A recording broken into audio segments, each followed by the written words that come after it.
This story is concerning wildlife. It's concerning a rhino. A rhino? Blimey. Right? Yeah, a rhino. Okay. I used to live in Kenya when I was about 5 or 6 years old. Okay. And we were in this wildlife park in a grey Morris Minor. This rhino started chasing us. There's me and my sister in the back seat. Right. It was like something out of Jurassic Park. Yeah. We were turning around saying, "Believe it, Dad. Just put your foot down, Dad. We're in a field. Put your foot down." This rhino was chasing us. One from Mark here in Derby. Went on holiday for our first romantic holiday to Tunisia years ago. Decided to take my girl into a petting zoo.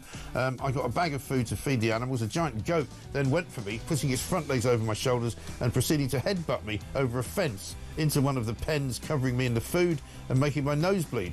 I got out of the pen, then the goat and all his mates attacked me again, sending me running and screaming like a girl out of the zoo, with my girlfriend rolling with laughter on the floor. A tarantula climbed up the bottom of the bed on the sheet. Yeah. And it walked all the way up. It's eyeball to eyeball. Wow. And I thought to myself, what am I going to do when it climbs over my face? But then a miracle happened. It raised its 2 front legs and waved them around.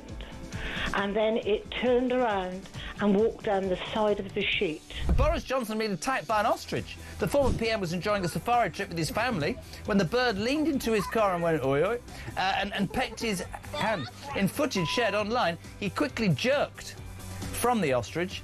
Don't dirty minds away from the ostrich, and shouted, "Oh, cripes, get hell," before driving off. And so I just set it out there. Have you been attacked by an animal? When I was about 7, says Trevor Jenkins, on holiday in Spain in the 70s, a monkey pulled my long hair. It was long because it was the 70s. I was in floods of tears. And as the family car drove out the car park, an elephant ripped off the car mirror. We got the message. Spanish animals aren't to be trusted.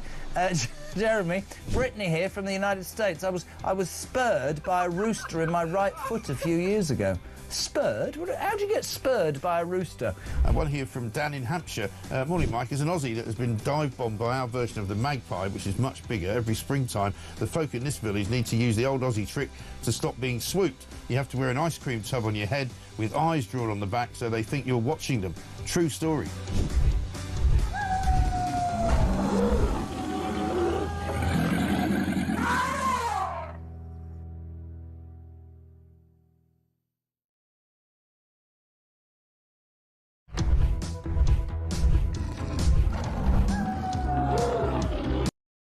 Across the UK, on DAB+, on your smart speaker, on your smart TV, and on your side. This is Talk.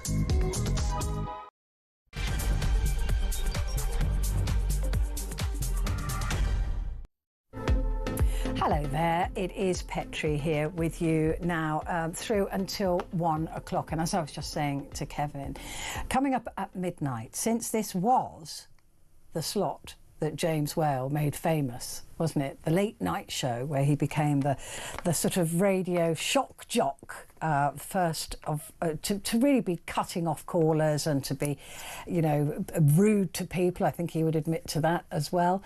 So we're going to pay tribute to James at midnight. It'll be the full hour. We've got Lizzie Cundy joining us, as well as Ash Gould. He'll be joining us as well, just to talk about James and his life. But this hour is really about you. So I'd like to hear from you.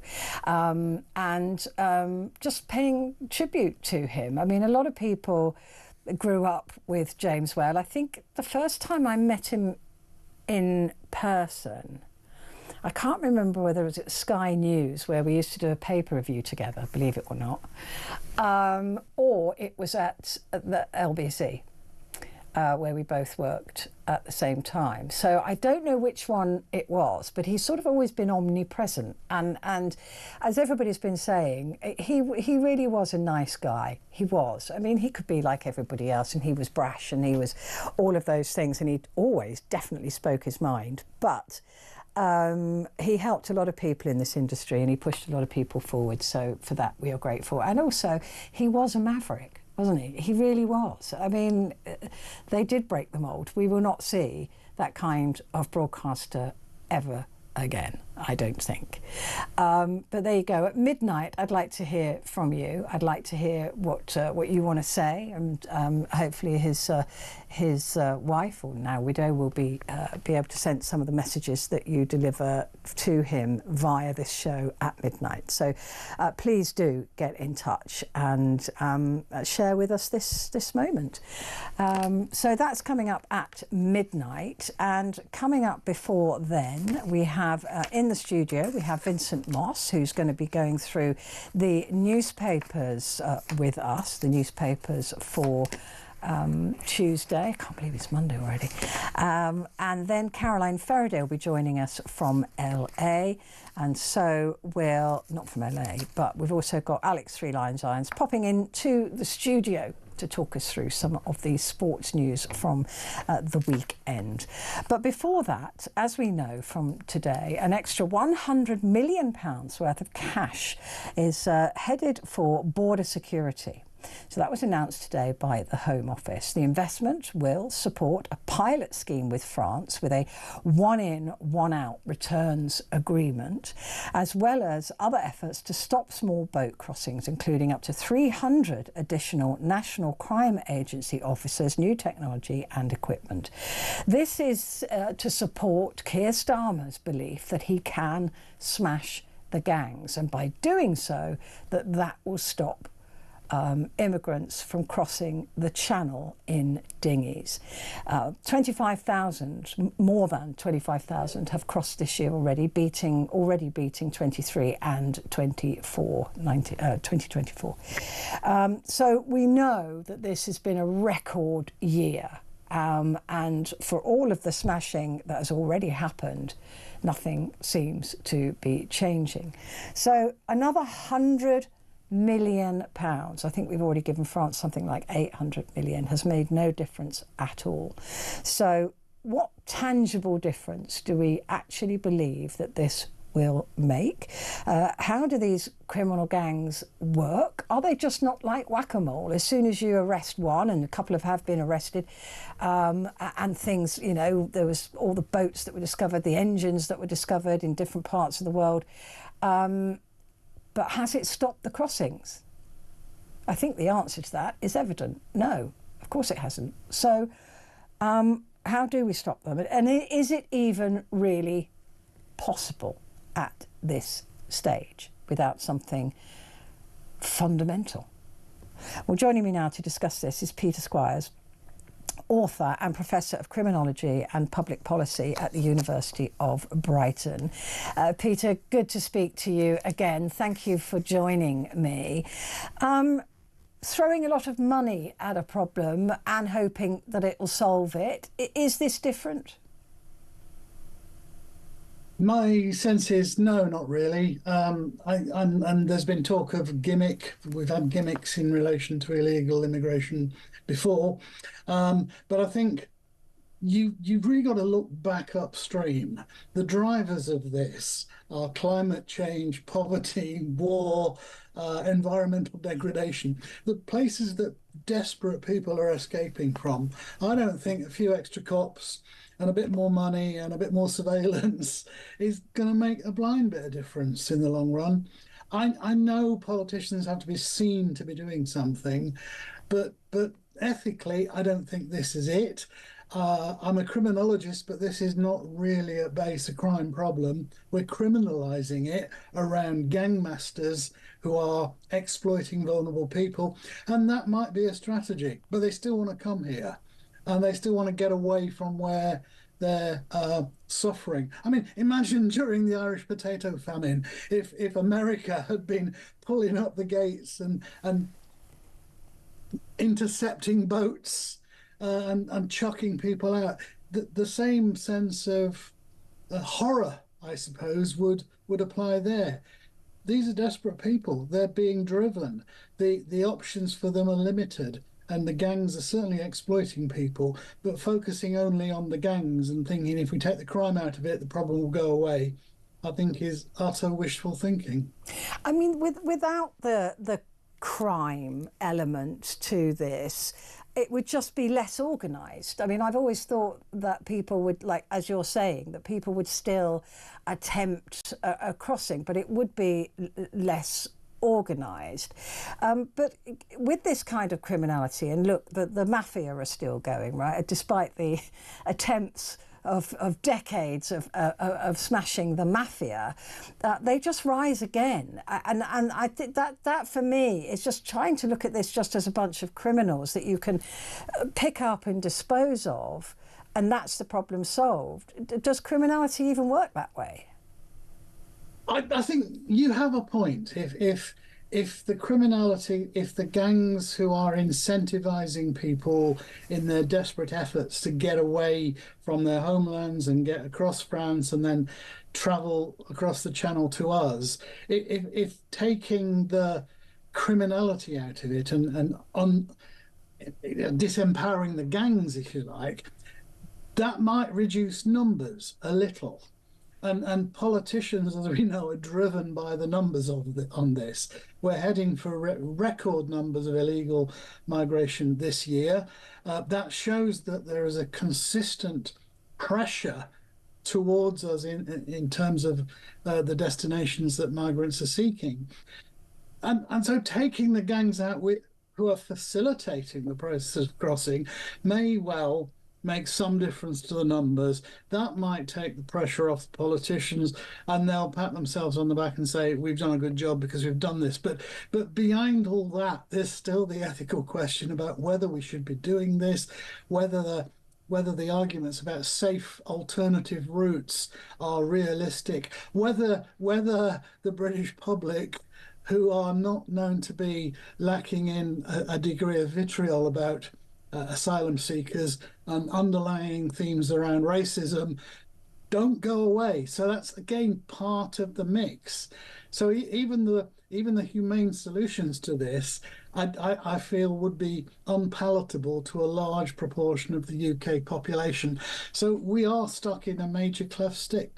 Now, the National Crime Agency model, we've seen it demonstrated gloriously in recent Channel 4 TV programs, the dark phone net program, which showed how cracking an encrypted phone network can make a significant difference in the organizational capacity of criminals across Europe to talk to one another, and they could smash major crime rings. But I don't get the sense that illegal migration is susceptible to that kind of intervention. There are not that many Mr. Bigs here. There are lots of organized groups, certainly, but it's not working on the model that the NCA approach that we've seen, explained on TV recently would necessarily have much purchase on.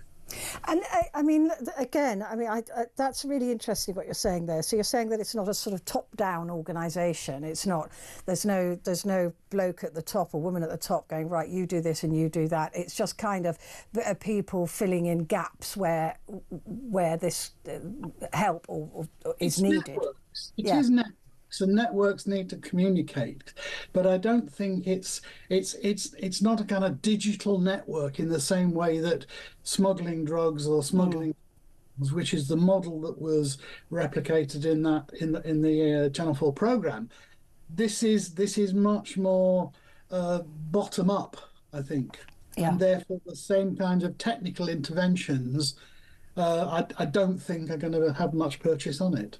And presumably, as soon as if somebody's supplying engines, for example, for these rubber dinghies, we've seen recently some place where they were selling these engines, they caught up with it, shut it down, all of that. Somebody else will just fill that vacuum.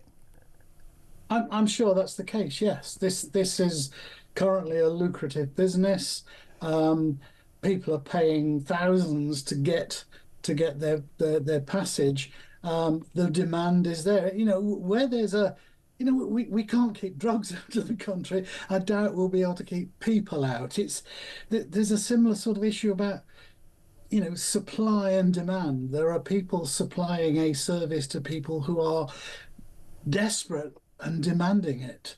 And I don't think you stop that by security and law enforcement alone, and maybe shouldn't even try. So is this complete wishful thinking? I mean, I've read many people today, many articles saying that this is an absolute waste of £100 million. Well, yeah, it's one of those classic things. You have to tackle problems with the resources and the institutions you have.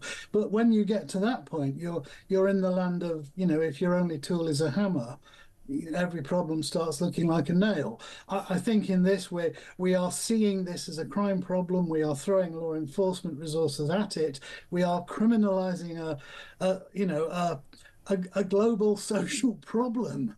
And I don't think that's a solution in the long run. And even if we were trying to coordinate law enforcement on this, we need a much more networked European-wide effort than I'm seeing any evidence of emerging thus far. The thing is that this very much, I mean, you're a professor of public policy as well. This is very much Keir Starmer's policy. He thinks this is going to be the golden ticket, if you like. He thinks this is going to work. In terms of public policy, is he just reading the room wrong? Not necessarily, because I think politicians seldom fail to get elected by being tough on crime. Tough on crime is always a strong populist demand, whatever the party. Allied with a kind of intrinsic British racism around this issue and a sense that these people are exploiting Britain's hospitality and coming here, and there's nothing we can seemingly do about it, that is fomenting people's anger.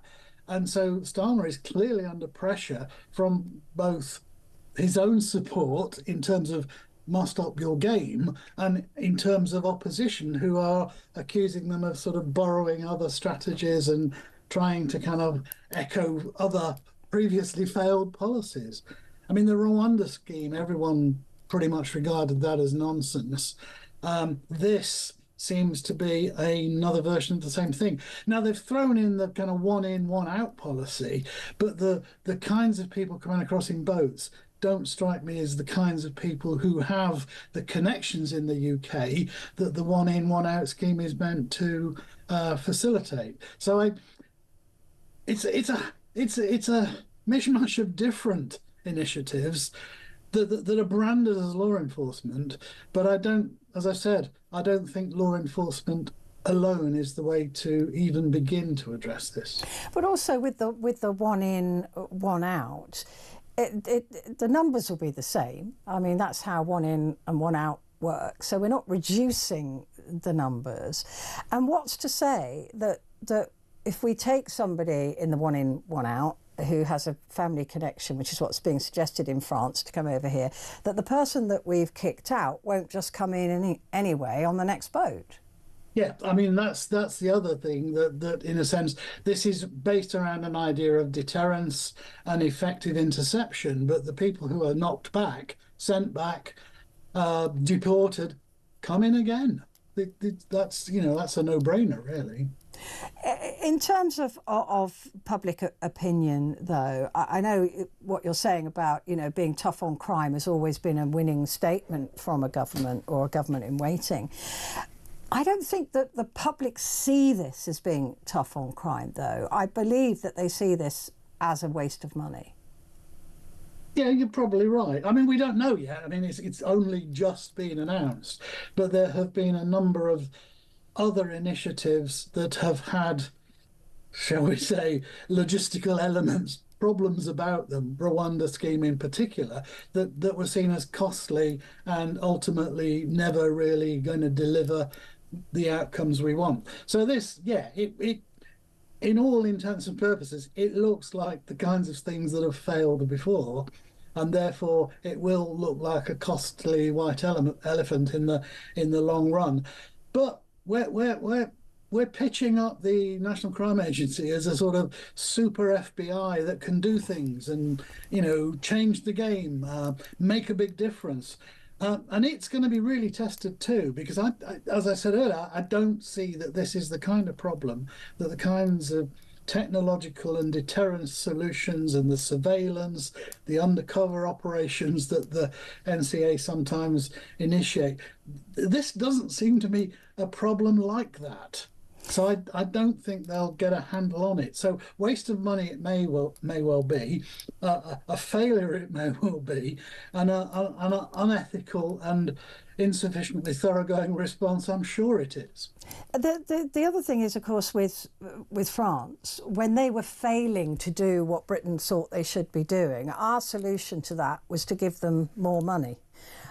So, I still didn't do it. I mean, you couldn't make this up, could you? That our solution was to just give them more money, and they're still not doing what it is that the British government expect them to do. Is this problem insurmountable? I mean, when you hear governments in waiting talk, perhaps Reform, the Tories even, they seem to come up with these very simple ideas, right? Just this very, well, all you've got to do, Farage was saying today, is just deport them, right? It does not explaining international law, not explaining the Belfast agreements or the Dublin agreement, sorry, not explaining all of those things that make it impossible for us to deport them to a country that won't accept them. But that's a very simple one-line solution in terms of if you're thinking about where to cast your vote. Well, yes. I mean, if your politics is not terribly troubled by a conscience, then these one-line deport them... Or the law, even. Or puncture the boats, even, or blow them out of the channel. I mean, there have been horrendous suggestions, all of that nature.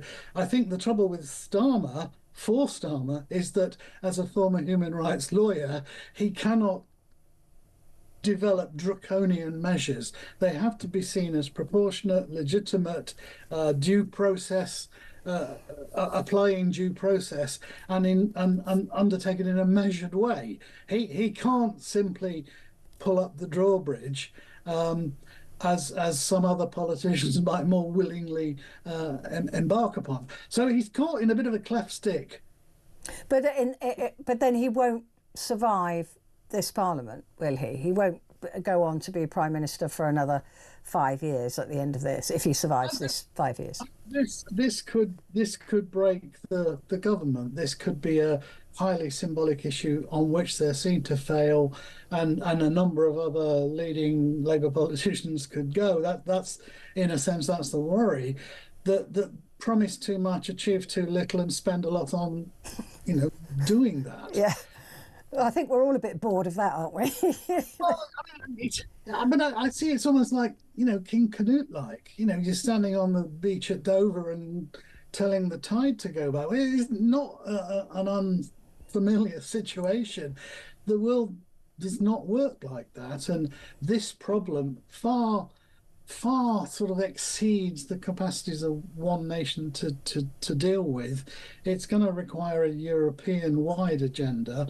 And it's going to require something in the zones that people are leaving, where war and famine and drought are making it utterly inhospitable. So I think that's part of Starmer's problem too, because he realizes what people are struggling to leave and get away from, and it's a entirely human and probably appropriate action to leave places where you cannot exist. But that doesn't mean you're entitled to come to the UK. But we need to have some kind of strategy for accommodating people whose homelands are no longer viable as living spaces. I mean, again, just briefly, you see America at the moment and their complete policy change on migrants.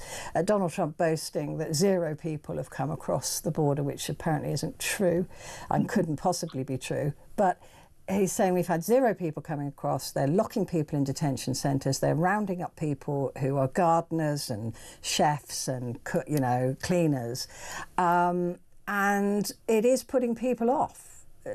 Is that something that you have to be that draconian, that nasty, if you like, that cold, to put people off? Perhaps you do. Perhaps that's the name of this game, to make it seem so difficult to accomplish the journey that you want, that you won't even try. But Australia did it as well, didn't they? They turned back boats. Yeah, they pushed people, and accommodated a large number of people on an offshore island. I mean, those were soundly condemned. I mean, at least in the kind of academic community within which I work, those kinds of initiatives were deplored, and I would think it a problem if Britain started following precisely those kinds of strategies. But to go back to the point you made earlier, if a certain edge can be gained in terms of the law enforcement response, and that's what the government are clinging their hopes to, and it somehow just depresses the numbers a little. I don't think we're going to stop it entirely. No.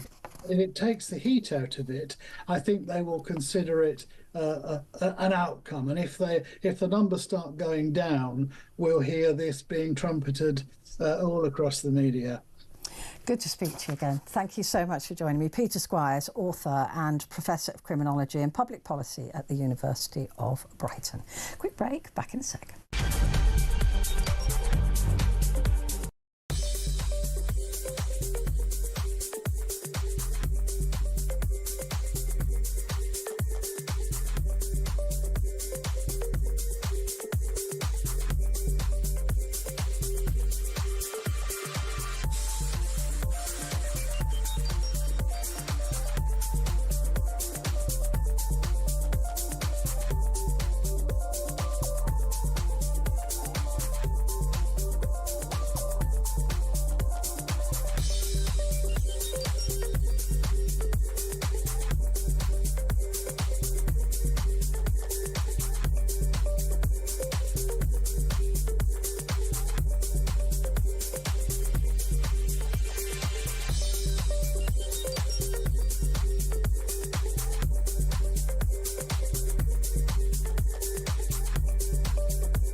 Across the UK, on DAB+, on your smart speaker, on your smart TV, and on your side. This is Talk. Hello there. Good evening to you. It is Talk and it's Petrie here with you until 1 o'clock. And of course, coming up at midnight, we're talking about James Whale. And I really want you to join in and, tell me any stories that you've got, where you first heard him, where you first saw him. Did you watch him on Celebrity Big Brother? I have to admit that I didn't. I always fancied seeing James go into the jungle, though. James whale, MBE. Of course, it was announced this afternoon that he finally died of the cancer that he'd been battling for such a long time.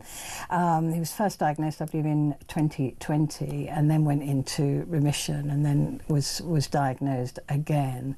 And he fought the good fight. He really did. He was determined, stubborn, some might say, until the very end.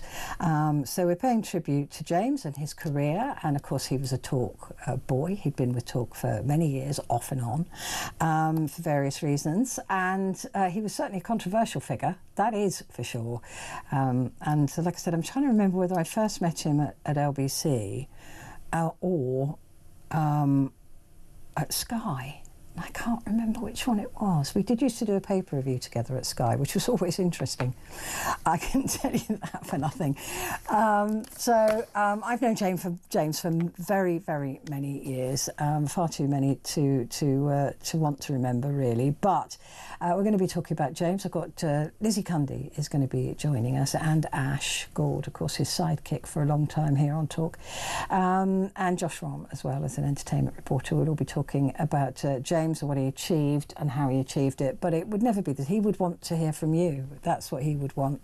I know he would. So give us a call and let's just say goodbye to this broadcasting legend, whether you liked him or not. He was always in your face, James was. So whether you liked him or not, he was an absolute legend.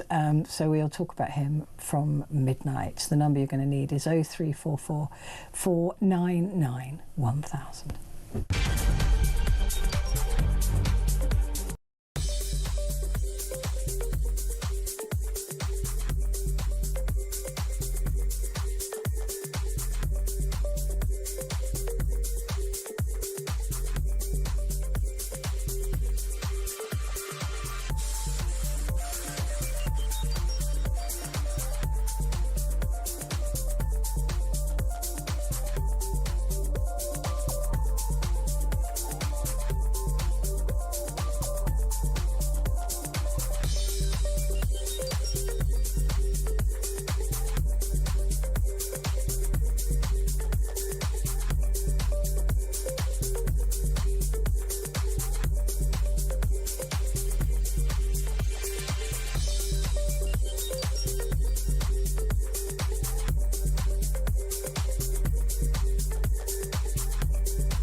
Across the UK, on DAB+, on your smart speaker, on your smart TV, and on your side.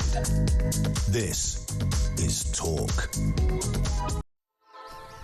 Hello there, this is Talk, and it is Petrie here with you. And just to let you know, coming up, Caroline Faraday will be joining us from LA, and then at the top of the hour, Vincent Moss will be here to go through the newspapers for Tuesday. But right now, Alex Three Lions Irons is actually humanly here in person, which is really nice. And I burst into your studio because you were working at Talk Sport just there to take some photographs of the new desk. It's very smart. It is rather lovely down there now. It's also, it feels nice to be back upstairs after being in the dungeon, in the bunker for about 4 months. Yeah, I had to do one show from that bunker. I did hundreds. And that was enough. I was down. Yeah, we were down there for about 4 months. Yeah, not all studios are glamorous, let me tell you, in this place. But the new TalkSport studio is incredible, and the what's coming out of them is also gorgeous. Yeah, so if you've not seen it, then you can check it out on YouTube, but not right now, obviously. No, wait until after 1 o'clock. Yeah. But then you check it out. It looks incredible, and it sounds great as well. They've done a sterling job. We're waiting for this old bus to be. Yeah, but then you have to move back downstairs again. Oh no, don't. We're not going to do that. We're just moving to TalkSport. I'll just take over TalkSport. All right, fine. Talking of sport, talk to me about Spurs. Yeah, I was going to go hello because I didn't do that, did I? So Heung-min Son was one of the star players for Spurs and had been for about 10 years since he joined the club as a 23-year-old from Eintracht Frankfurt. He is now leaving the club after those 10 years, bowing out, of course, with a trophy, winning the Europa League with Spurs against Manchester United all the way back in May. That already feels like it was another lifetime ago.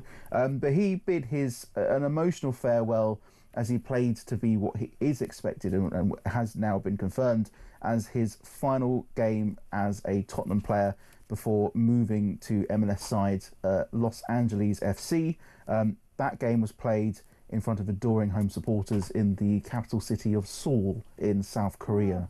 So he had a send-off, a rather emotional send-off. They played Newcastle United in a kind of friendly cup competition. He had a trophy to lift at the end of it as Spurs won the game. But yeah, nice emotional send-off for Heung-min Son, who in front of his home nation is now going to fly off to America and probably light up the MLS. Oh, wonderful, wonderful. I was just impressed by our strap writer. I don't know if you wrote that, but heart and soul. Oh, I did not write that. No, but for somebody, if you're listening on radio, I just thought I'd share that because that is quite impressive. Jana deserves a raise. Yeah, that's good. I think that's good. I like that. Well done. Was that you? No. No, it's okay. But anyway, it's brilliant. The football season, did it... Is it ended? Has it started? No, it started up again. Did it ever end? Not really, no. Okay. We've had all these friendlies. Did we used to get a clearer break? Yeah, we did. We used to get a clearer break. Sometimes you have a World Cup. Sometimes there'd be a Euros. There wasn't the abundance of football as there was even maybe like 10 years ago. There might be summer tours here and there, but now there's so much football happening during the pre-season and the off-season. You've got all these tours now where clubs will go and play in America and in Asia. You've had the Premier League Summer Series, which is just, I think it's wrapping up either today or it wraps up over the weekend. Again, with another team being awarded a trophy, that being Manchester United. It ended on the weekend. So Manchester United won that and were awarded a trophy. What did they get the trophy for? For being the best? For being the best team in a 4-team competition, which no one really cares about. Man United fans will care. I don't know if they do. Okay. Spurs were given a trophy for winning against Arsenal in Hong Kong. So they've now got a North London derby trophy, which is absolutely ridiculous. But football has football this summer definitely doesn't feel like it's gone away with the Club World Cup. And, of course, with the Women's Euros as well. I'm watching England women perform spectacularly against Spain. And, OK, they weren't great throughout the entire competition, needing 9 penalties to be missed to go through against Sweden in the quarter-finals. And that was enjoyable. And the football has been enjoyable to some extent. But the English football season is now back. It started this weekend. At least the league season did. Non-league started last week. So football's been back for a little while now. And, of course, you had the FA Cup start this weekend as well. So the extra preliminary round of the FA Cup started this weekend. I was at one of the games on Saturday. I'm starting a little series as I did last year where I follow the winner of each round, which saw me go to Edgware and Kingsbury, who play in Kingsbury. They started their campaign with a 2-0 win over British Airways. So great for them. Unfortunately for British Airways, it just didn't take off for them. Sorry, I had to put a pun in there. Nice. But the football season has already started with controversy. The FA Cup has. Guernsey, they've got a replay in their FA Cup this year in their round, although that's already been put on hold due to the fact that there have been allegations that Guernsey have they played their game against Bedfont Sports on Saturday with an illegible player. Oh. So that game could potentially see Guernsey be kicked out of the competition. They may have not been registered in time or registered at all. So there is potential talk of Guernsey being kicked out of the competition. We've also had sad news this week as well, especially today, with Morecambe potentially going out of business. It's a club that have fell out of the Football League last season and were going to play their first season back in non-league in the National League for quite some time, but the 105-year-old football club has been run quite badly by their current owners. They've run out of money completely. The club has had their games suspended. They've been suspended from the league, and it feels like it's only a matter of time unless a buyer is found that the club goes out of business altogether. I was going to say they need a Hollywood superstar to buy it. Yeah, pretty much. That's what they need. The Test series. Yeah, a bit of cricket's been happening over the summer. I thought India were just thrashing us. Apparently not. It's 2-2 in the test between England and India. India coming back to draw the series 2-2, so it goes down to a final test. England, of course, then denied a record-breaking run chase by an irresistible India, who snatched victory by 6 runs in one of the most dramatic conclusions in Test cricket history. Haven't they got a really young player in as well?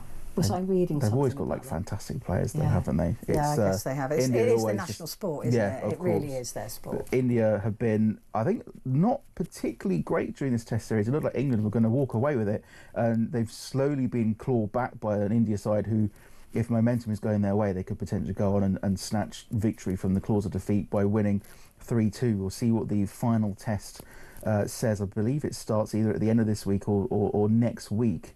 Are they 5 days, 3 days, or one? 5-day tests. 5 days. So it could all end in a draw. But I don't actually know. This one can't. So it would go into any game played over 5 days. I'm not sure I've got the stamina for that. I mean, I don't. I think it's just quite nice to have in the background as well. Like baseball has an American equivalent. That speed it's sped up now, so they try and get the game going quicker because they find that people get bored with baseball.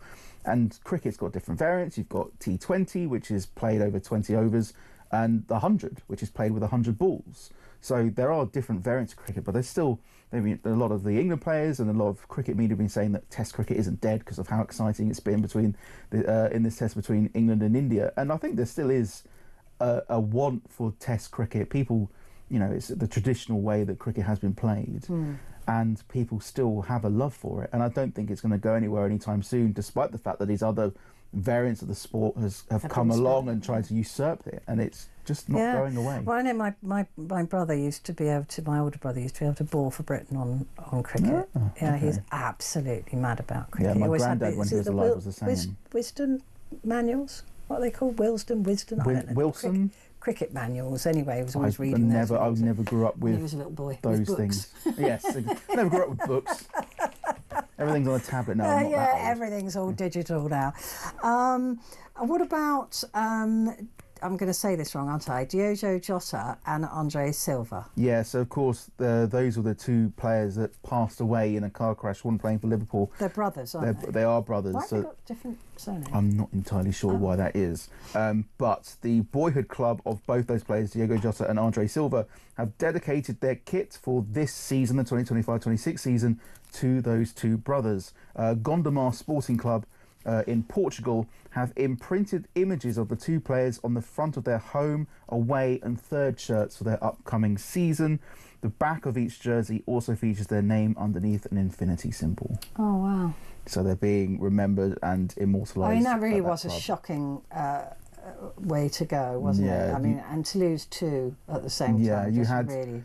a friendly between two of Diogo Jota's clubs happening earlier this week. It was Porto of Portugal and Atletico Madrid of Spain. They played in a friendly against each other where they had they stood arm in arm. Players from different sides came arm in arm before the game to have a moment's applause and a moment's remembrance for Diogo Jota. And Liverpool were playing in 2 friendlies earlier this afternoon, playing 2 back-to-back at Anfield, and they remembered Diogo Jota by standing and singing his name on the 20th minute of the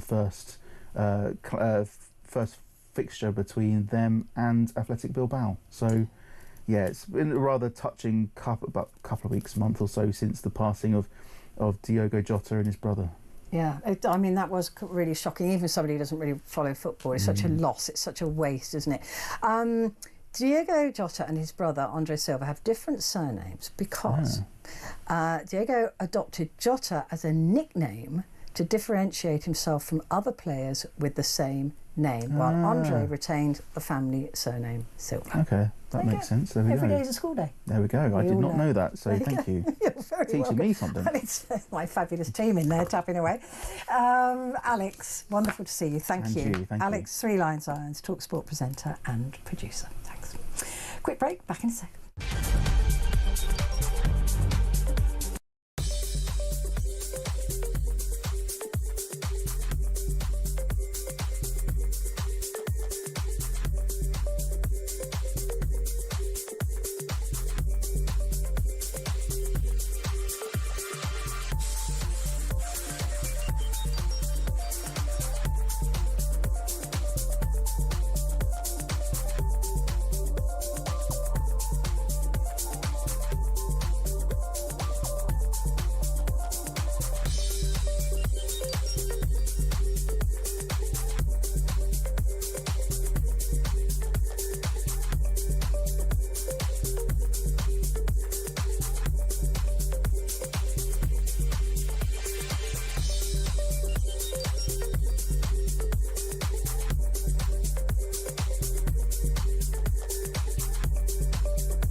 Across the UK, on DAB+, on your smart speaker, on your smart TV, and on your side. This is Talk.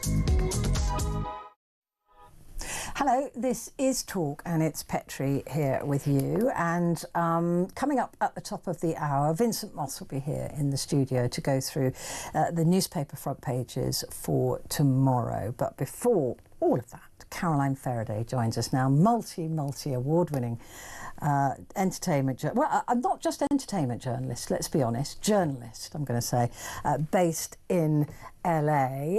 Lovely to see you, Caroline. Thank you. Listen, I'm all over the place because I was in the UK all last week and I just got back. Oh wow! So I'm still in that sweet jet lagged. Oh, you nice. know, waking up at 3:30 in the morning phase. Yeah, I mean that next time, just make sure that we meet up for a drink. All right. Oh God, I tell you, I wish I'd come for fun, but what happens is when you get to our age, is your parents have a few more needs. Yeah, that so is true. it was one of those trips rather than one of the fun ones. Yeah, no, I totally understand that. Listen, you and I are old hags of radio, right? We've been around a while with the radio scene. You can't have been in this industry and not know who James Whale was. Yeah, obviously tributes pouring in for him as he lost his battle, his long-running battle with cancer, because of course he had it and then it came back, and you know, I think he sort of faced it quite bravely, really faced it in the public eye, and then he sort of was, you know, said he was ready to go. But really, in terms of the legacy for radio, you know, when you think about all of the kind of out there chat show hosts, he really was, you know, groundbreaking in the UK in terms of doing that. You know, he wasn't following in the footsteps of anyone. He was out there, you know, the sort of marmiting. Yeah, he really was. Listeners. And he brought that sorry. Jock, didn't he? He was more aggressive on air. He was rude to people. He was pushing, and that really hadn't been seen before. It was all very polite and all very nice, and that sort of opened the floodgates to what is happening now on speech radio. Yeah, and actually, what's really interesting, and I think it's a really lovely legacy for James Well, who I didn't personally know well, but I know lots of people who knew him, and all of them had really positive, lovely things to say about him. Because I think, whilst when he was on air, he was quite rambunctious. Certainly, he was actually quite a big softie when he was not on air, and just I know plenty of people that play golf with him because I'm from Kent and he lived in Kent and played golf and sort of friendships with him, and I've never heard anybody say that off air he was a difficult person, and I can't say the same for other so-called shock jocks, certainly. No, they start to believe their own hype, don't they, after a while? I mean, I remember one time I was doing a paper review on Sky with James, and he was very feisty that morning, and because we used to do the morning one. And he was very feisty and, in fact, quite annoyed about something. And after we'd finished the paper reviews, we both walked out. I was being picked up by a car. He had driven, and he went, "Come here, come and have a look at this." And I was like, "Oh God, what the hell is he going to show me?" And he lifted up his boot of his car, and in there was a crossbow, an enormous crossbow.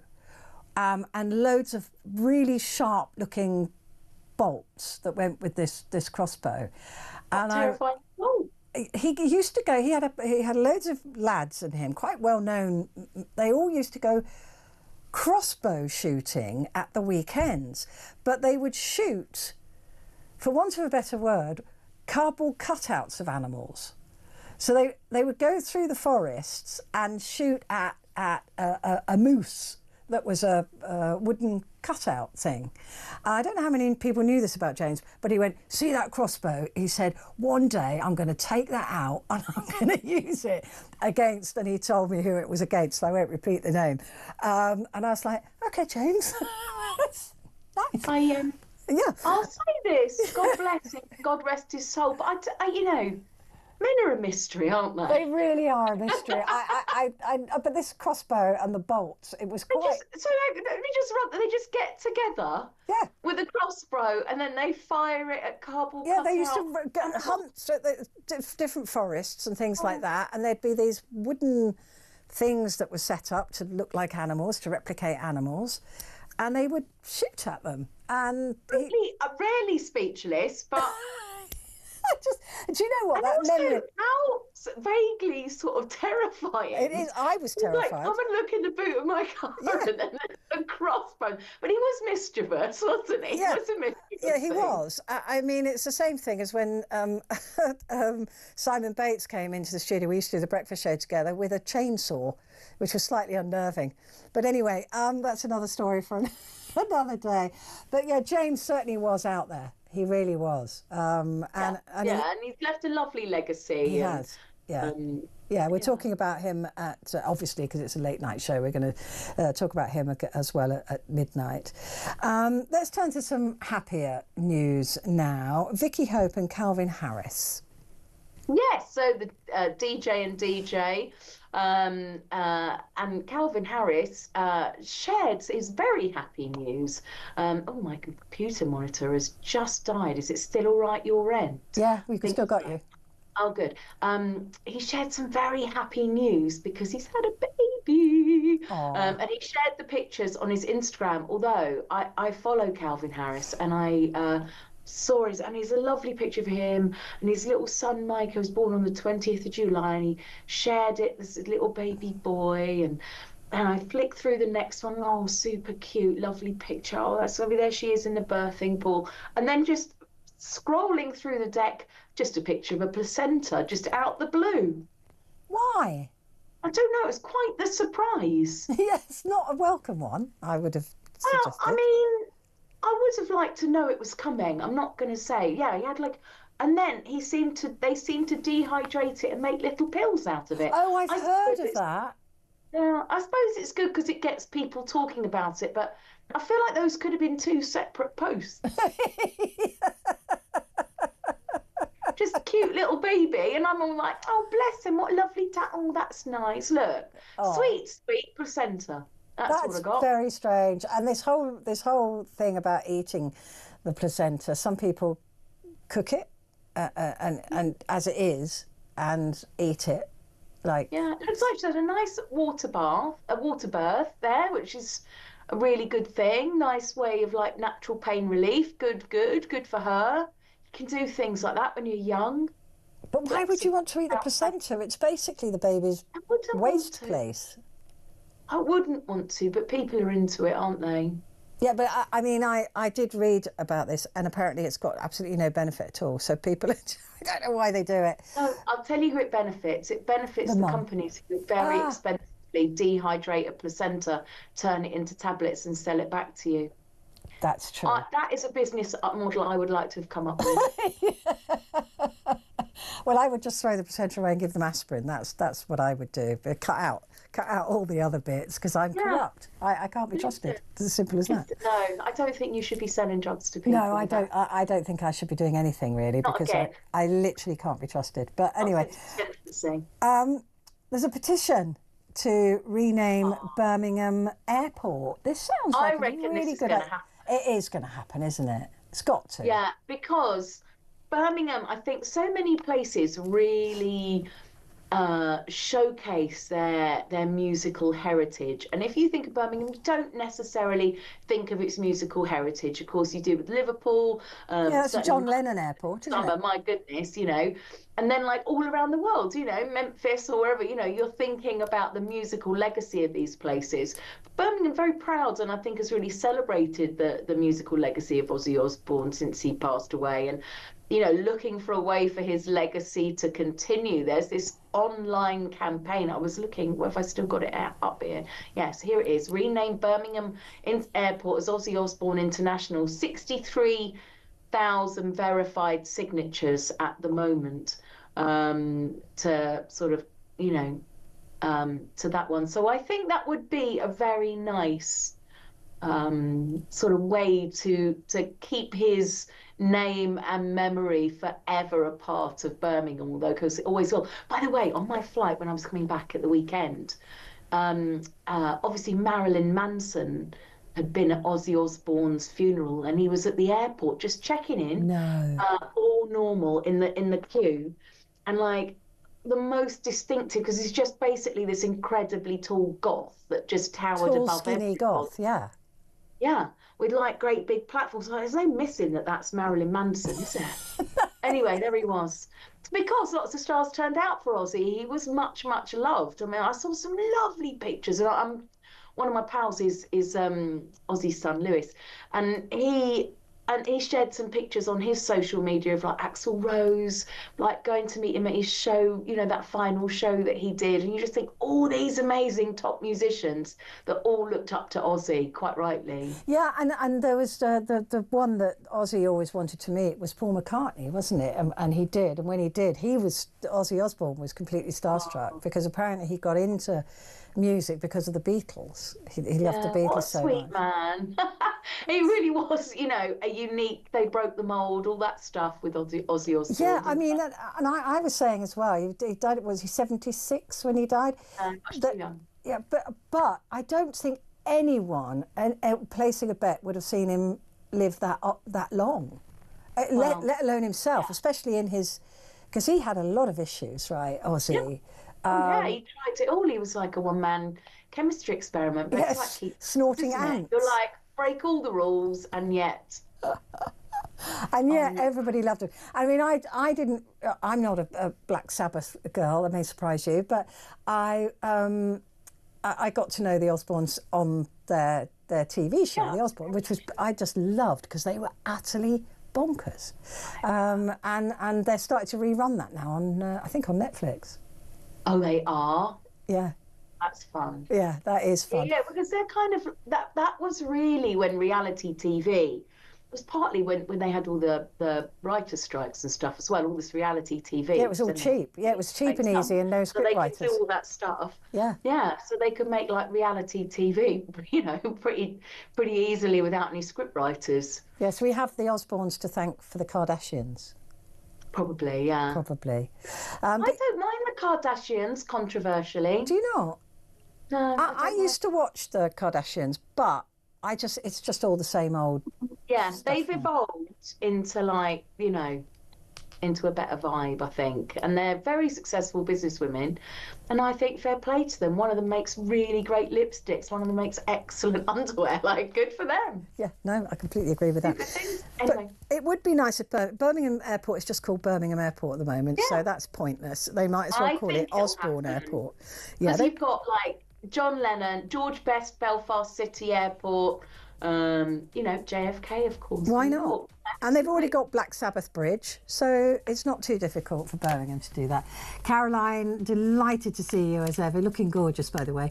But thank you very much indeed for joining me. So it's Caroline Faraday there, award-winning journalist based in LA. Right, stay where you are because we're looking through the newspapers next, myself and Vincent Moss.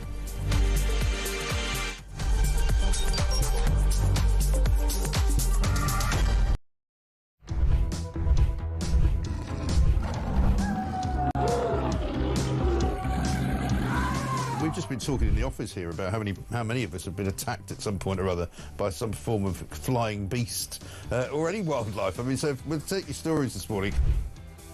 Hello, this story is concerning wildlife. It's concerning a rhino. A rhino? Right? Yeah, a okay. rhino. I used to live in Kenya when I was about 5 or 6 years old. Okay.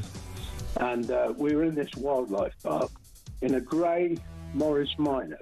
This rhino started chasing us.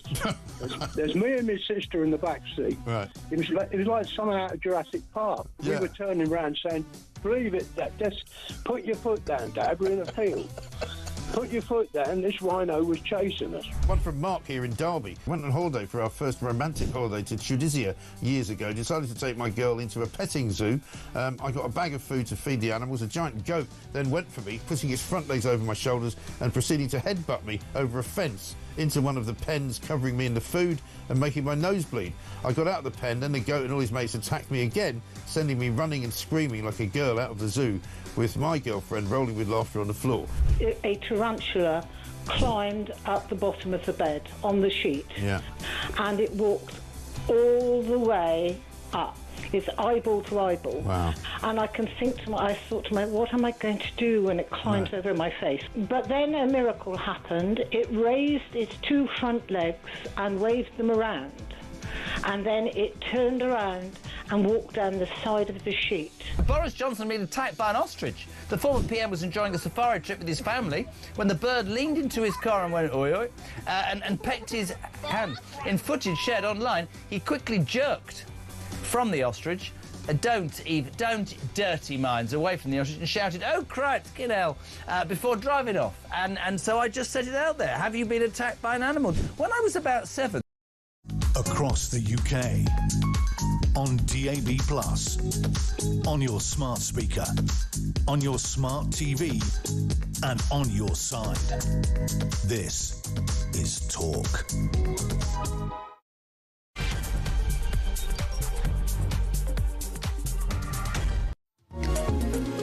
Hello there, it is Petrie here with you, and thank you for your company. With me, Vincent Moss, former political editor. Hello, nice to see you.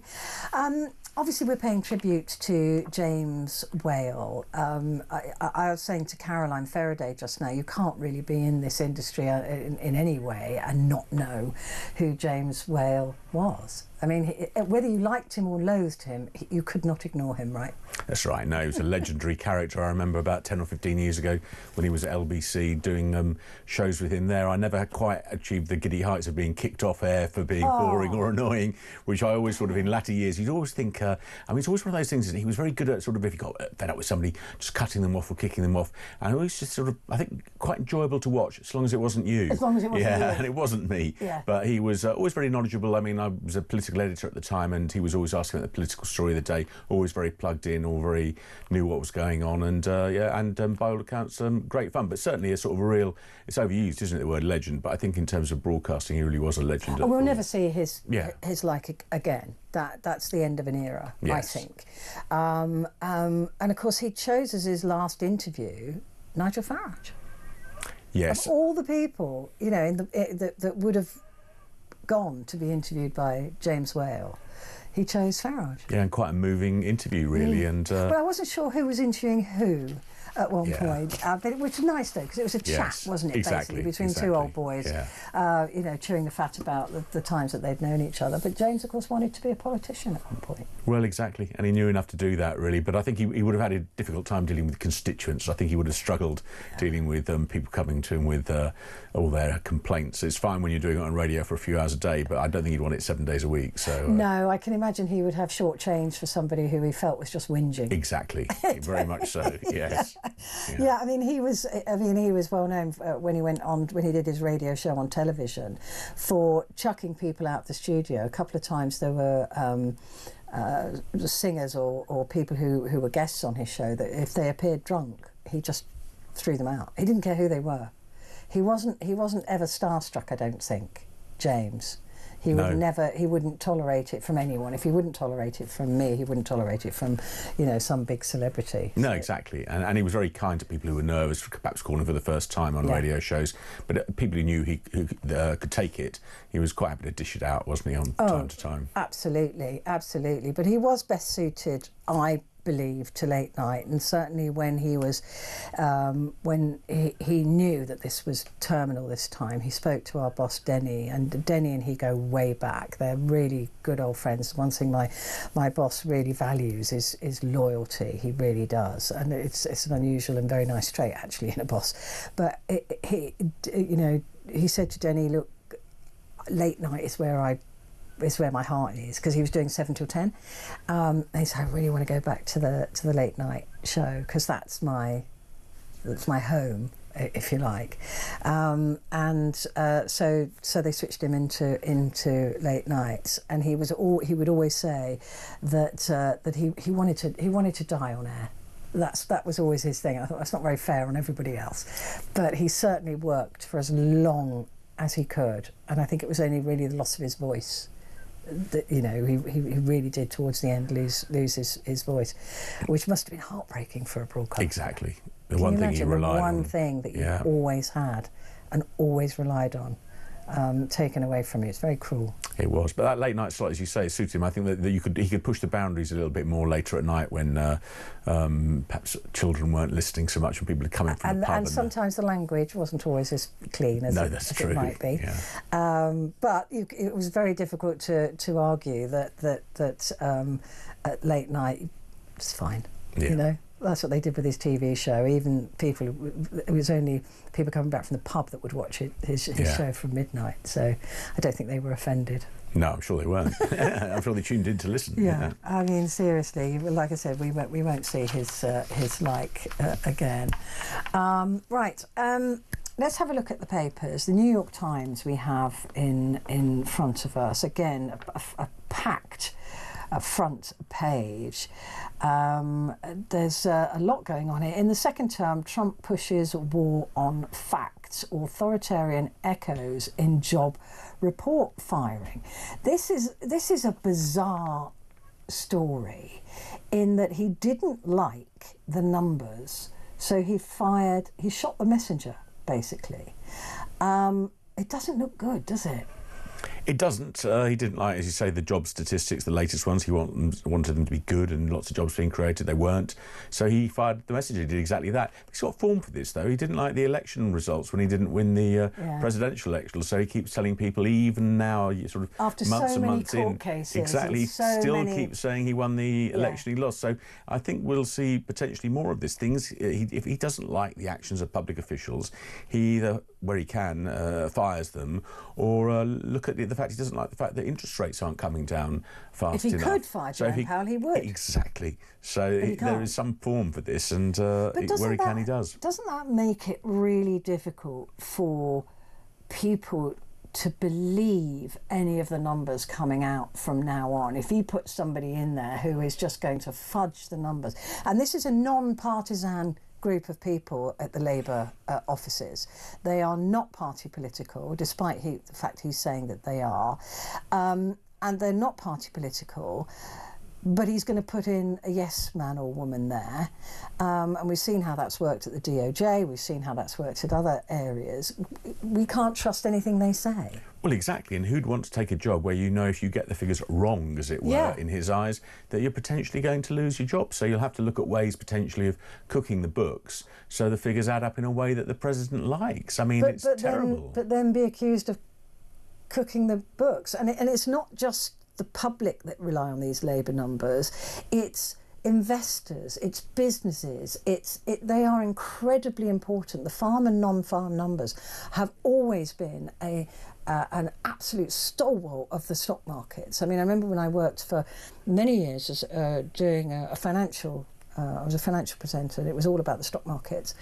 And it was always when the job numbers came out, that was the biggest indicator of the health of the economy, and they were absolutely vital. It was one of the things going, when are the job numbers out? Are they the non-farm numbers? Are they when are those numbers coming out? They were so important to understanding the health of a nation, financial health of a nation, that if you can't rely on those numbers being accurate, then you don't have that bellwether. You don't have that line in the sand. I guess it's really difficult. It's really dangerous, and I think the way he probably justifies it to himself is, if the numbers were good and I can make the numbers good, then I'll get inward investment and I'll get companies investing here. So he believes there's almost like a virtuousness to doing these terrible things. In his own head, look at his press conferences, he convinces himself about how many murderers he's deported. Now, where that stat comes from, I've no idea. He'll talk about migration statistics and how he's cut migration zero, which is not true. Well, exactly, it's not zero, but he does say zero, doesn't he? So he does an awful lot of this, and it's getting increasingly hard for him, even in a fairly free media in America, to get challenged on it, because he's cut a lot of subsidies to publicly funded media. So there'll be less and less a challenge to some of his figure fiddling, as some people might see it. Yeah, but I just don't know, who are you going to get to do if he gets an actual statistician? They won't be able to do that, presumably, because they'll never work again.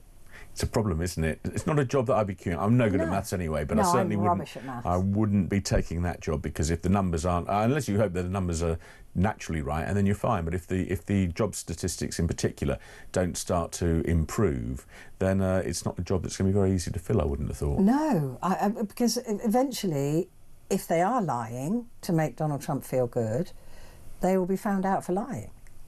And that has all sorts of implications, like I said, on the stock market. Yes, it does. So that would potentially be criminal. I mean, I just don't know how you square that circle. It's just, I can't see it. I cannot see it working. This is an interesting one. The Texas Democrats have left the state. I'm not sure I entirely understand the politics behind this, but basically the Republicans are trying to gerrymander the state of Texas to have 5 more potential Republican areas. But in order to do that, the Texas Democrats have to be in state, and they've left the state for fear of even fines or arrest, so that Texas can't be gerrymandered. Crazy, isn't it? It's really interesting politically, America, if you just delve into it. Yeah. That's as much as my understanding is, that they've had to leave their families and basically run away from Texas so that they can't gerrymander the state of Texas by putting in 5 more Republicans.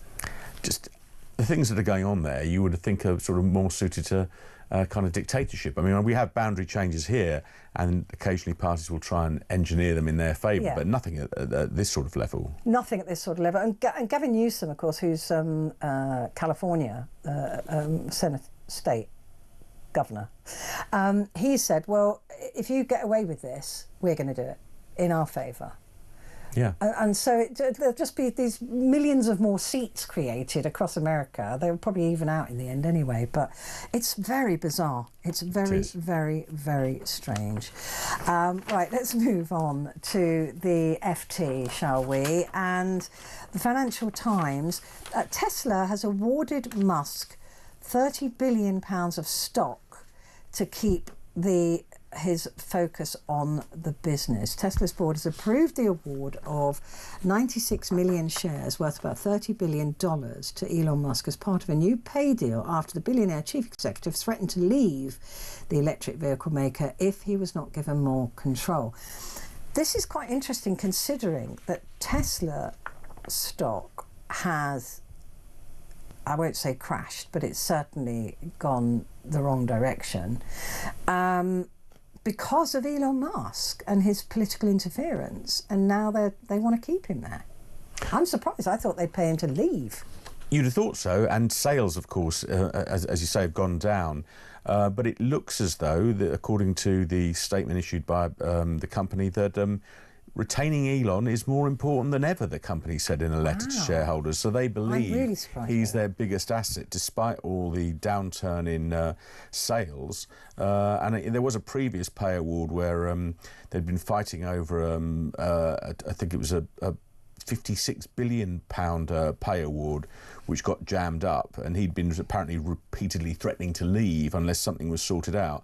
So it looks as though the company have sort of bowed to his will and given him this extra stock. I mean, he's already the world's richest man, isn't he? So quite why he needs the money, I don't know. But I think there's also a sort of promise from him, apparently, to sort of refocus his attentions after his sort of dalliance with Trump and being in the White House all the time, to refocus his attention on Tesla and try and boost sales, which have collapsed particularly in kind of Europe and other key markets. Completely. I mean, nobody forgave him for his wave. Yeah. Yes. Especially in Europe, yeah, right? Exactly. So I mean, the really, it's you know, he has done an awful lot of damage to Tesla's image. Yeah, he has, and needs rebuilding. And of course, there's always a threat of cheaper electrical cars coming out of China as well. That's another big problem. That's another big problem for him as well. Right, let's quickly look at the metro before we go to a break. Rail network crumbling. It's an odd front page. Anyway, operator South West Railways says that parched embankments due to lack of rain, oh dear Lord, has disturbed the tracks. I mean, too much rain, too many leaves, wrong leaves, too cold, too wet, too dry. It's rubbish, isn't it? It's always an excuse, isn't there? I mean, it's famously always been leaves on the line, or where I sort of grew up in Sussex, it was the occasional cow on the line, crossing the line. But they're saying that, yes, the embankments are parched and that's affecting the tracks because the soil is moving. I mean, I guess the Metro, of course, it's a big paper that's read by commuters because it's sort of free at the railway stations and tube stations and things. So it's a kind of good one for their demographic, I guess. But just another sort of indication. Unless you're on that train thinking, oh, good, we're going to crash. Exactly, yeah. Another reason why your very expensive train that probably doesn't run on time is not going to run on time. Is not going to run, and that it'll slow down to go across these unstable areas. It makes you wonder why they didn't kind of, I don't know, add some concrete to the soil, maybe prop it up a bit. Yeah, well, you put those nets over it. I mean, it seems to be particularly bad in Dorset and Devon, unsurprisingly, and it's disturbing the tracks there. So the speed limit's been cut from 85 miles an hour to 40 miles an hour. Oh dear, oh dear, oh dear. Let's take a quick break. Vincent and I'll be back in just a moment.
across the UK, on DAB+, on your smart speaker, on your smart TV, and on your side.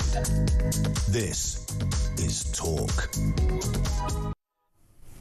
Hello, this is Talk and it's Petrie here with you, and with me is Vincent Moss, former political editor, the Daily Star. Baby killer shock. Now I think this is really misleading, this front page, because it says let be parties on bail. One of Lucy Letby's pals has shared pictures of the convicted baby killer dancing at a guest at her wedding while out on police bail. Now a lot of people will see this and think she's out on bail now. So I think it's a bit minxy, do you?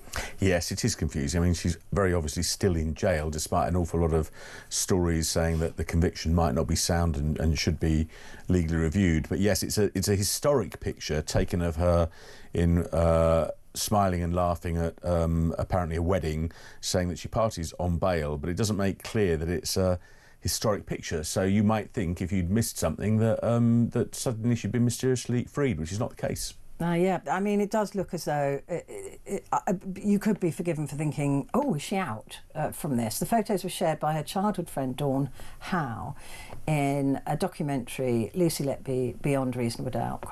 Which premiered on Sunday.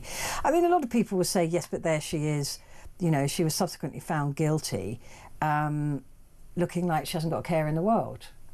You know, some people will be looking at that and going, well, she was out on police bail. You know, she looks like she's, you know... Yeah, she may have been very miserable, and that's the one moment they've captured of her laughing and smiling.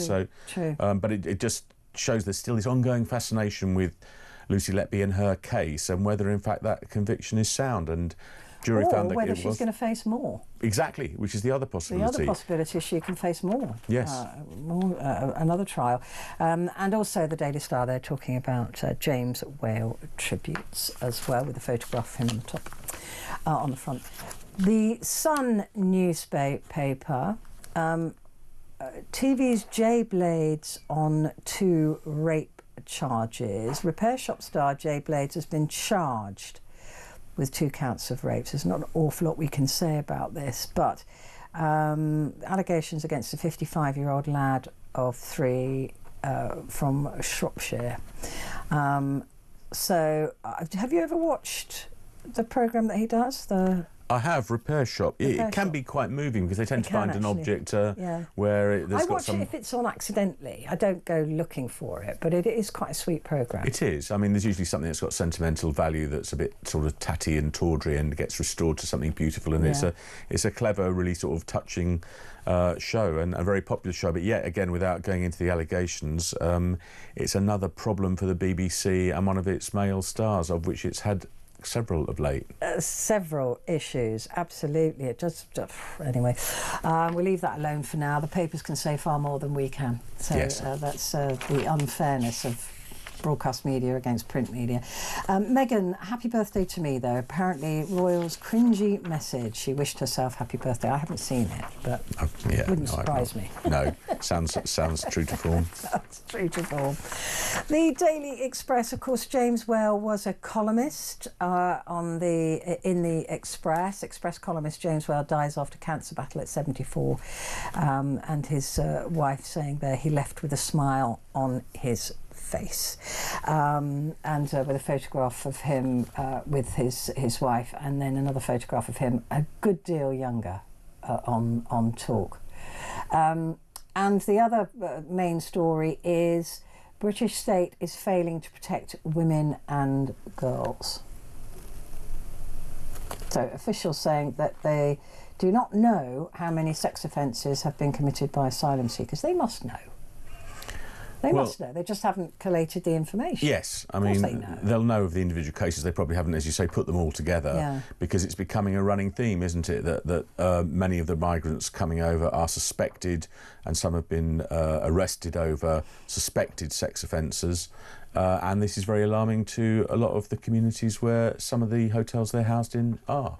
Yeah, I mean, it does make you wonder that a lot of these people that we know are coming across on boats are young men, often from countries that don't share the same value for women as we do here, and the same protections for women as we have here. I mean, thank goodness that we have those. But I just wonder, Vincent, why they're not being, the first thing when they arrive is to be educated about women and girls. And it seems like that's not on the top of the list, to say, look, by the way, 18 is, 16 to 18 don't even go anywhere near a child. And secondly, if a woman says no, it means no, sod off and leave her alone. Why? It just seems very basic to me. You'd think so, that it should be top of the list. I mean, obviously resources are short to make sure that people understand the culture here and the laws of the land. But I think there's also a responsibility on immigrants of any nature that come to any country, same as if you were a Brit going to another country, to learn the morals and culture of that country and integrate properly.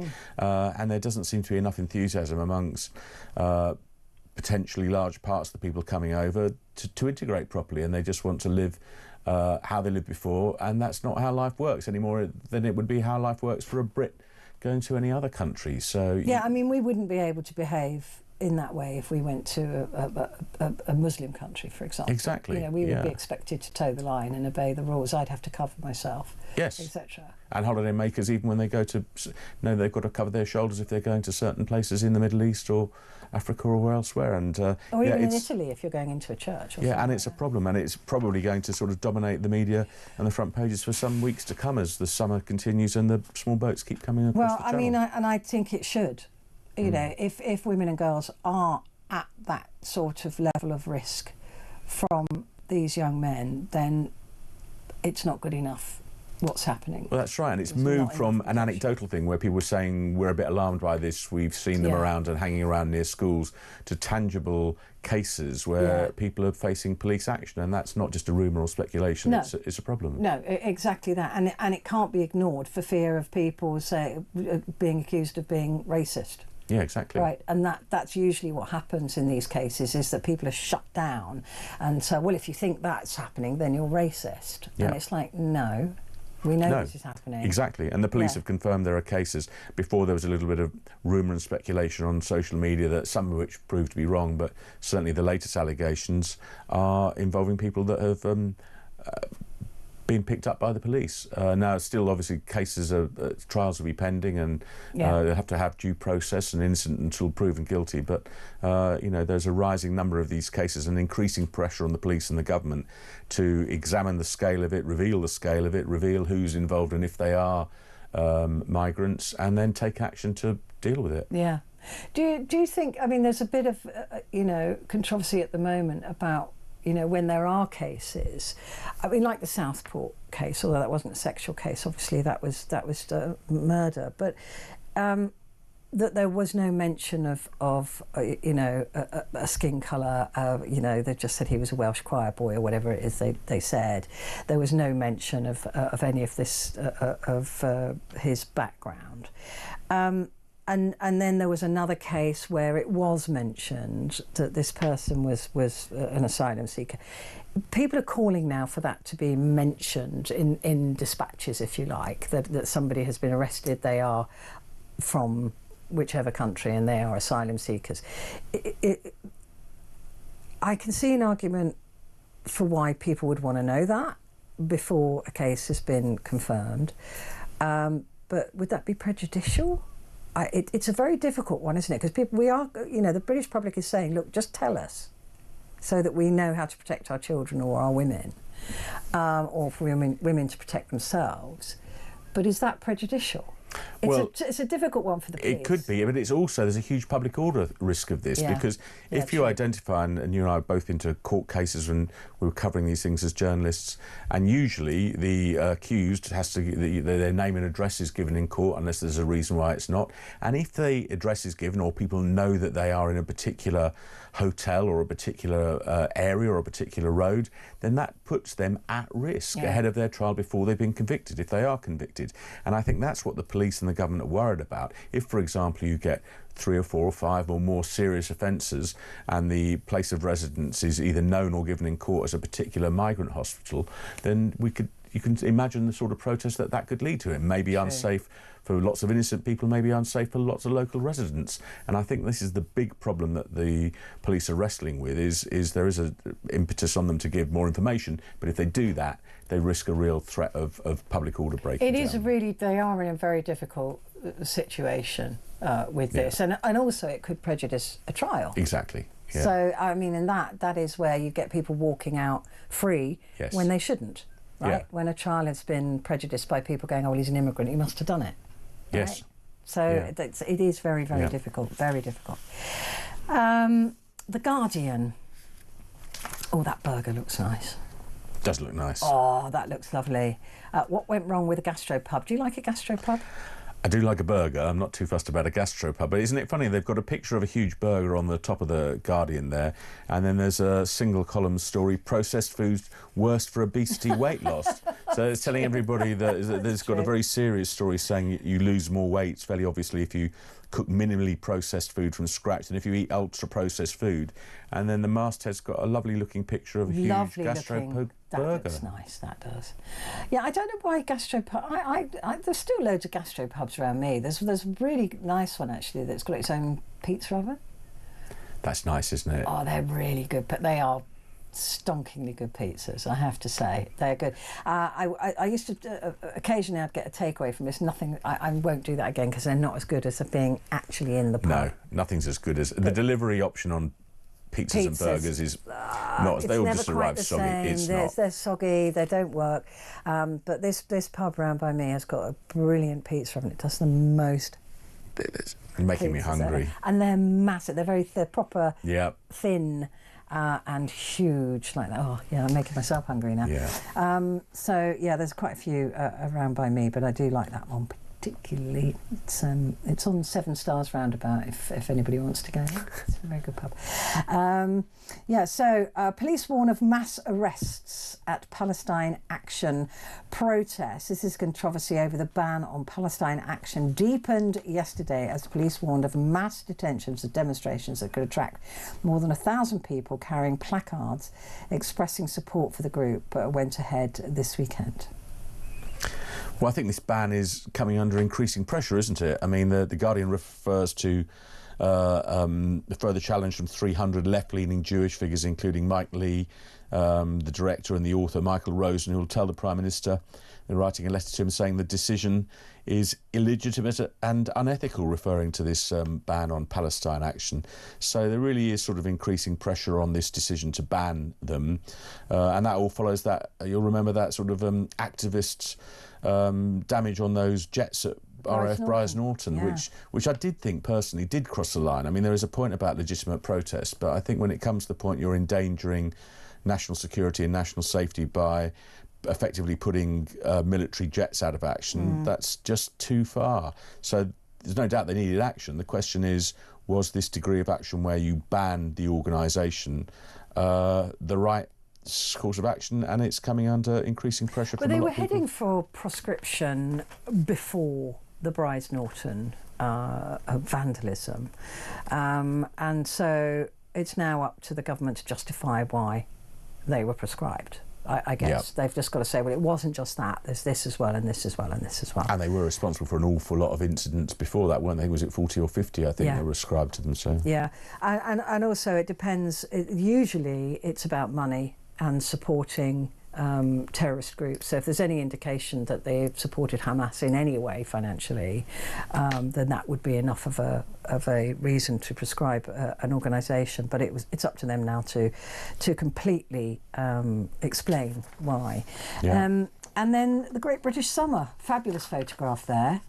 A summer storm battered the UK with gusts of more than 100 miles per hour yesterday. This is strong winds hit Glasgow as the storm swept across much of Scotland. It was mainly Scotland and north of England. When I was looking at the forecast 2 or 3 days ago, it sounded as though the whole of the UK was going to get hit by this storm. And for those of us in London, like you and me, it was pretty mild today, wasn't it? And yesterday, I didn't see much of a storm. Yeah, I mean, it wasn't the warmest day, I don't think, but it was. But that's the British summer. If you don't know that by now, exactly. You know, you go out with an umbrella and sunglasses and a jumper. At least, yes. Just in case. That's it. That's the minimum that you take out. Quick break, Vincent, and I'll be back in just a moment.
Across the UK, on DAB+, on your smart speaker, on your smart TV, and on your side. This is Talk. Hello, it is Talk. And it's Petrie, and with me Vincent Moss, a former political editor. We were just looking at the front page of the Daily Mail for Tuesday, and there's a rather glorious picture of the Duchess of Excess, Fergie. And we were saying that that's the old Fergie that we were kind of first introduced to, a sort of brash, loud, laughing woman compared to that demure Diana, who was rather dull and quiet, and then came along this sort of juggernaut of a personality. This is in a new biography of Prince Andrew, which apparently is not being very kind to Prince Andrew.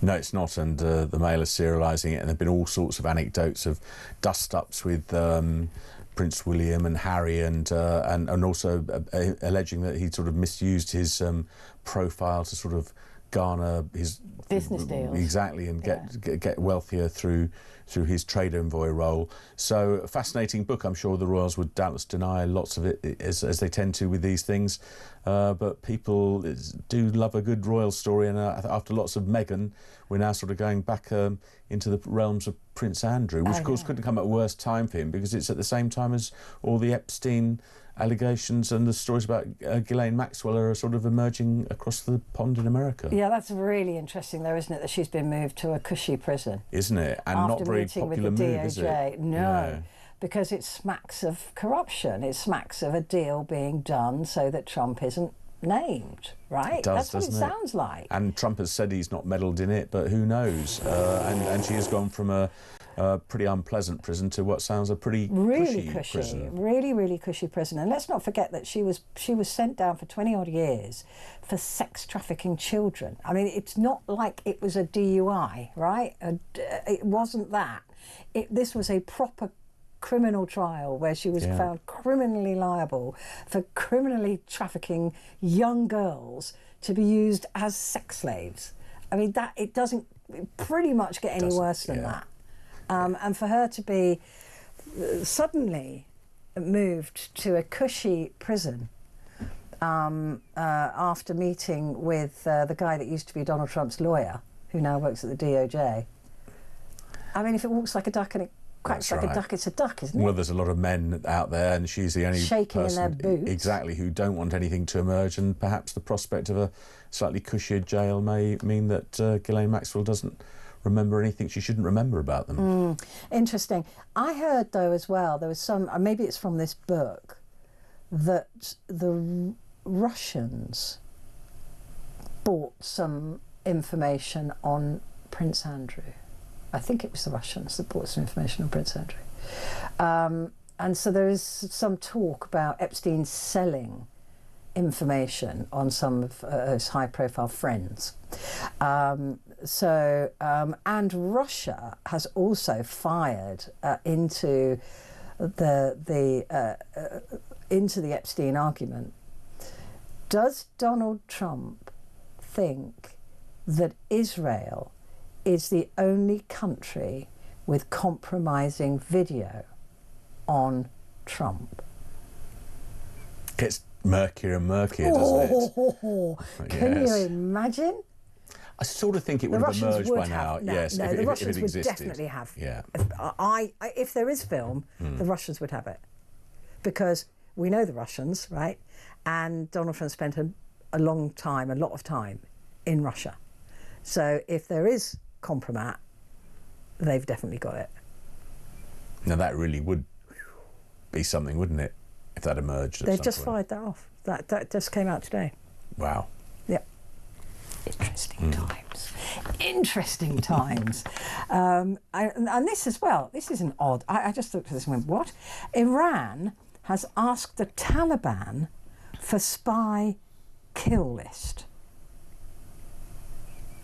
It's a strange story, isn't it? I mean, it refers to the Iran's Revolutionary Guard asking Afghanistan's warlords for access to the sort of list, a bombshell list, as the Mail calls it, which was at the centre of that super injunction where lots of names of Afghan and UK officials were on it, and they could be at risk of death. Well, I mean, see, it feels like a bit of a stretch, because you would think that they would need more than the names to track down these people. And I mean, Iran's sort of military operation has been sort of rather destabilised of late by America and Israel, and one wonders what sort of network they would have to try and go and after these MI6 spies and special forces, even if they wanted to do that.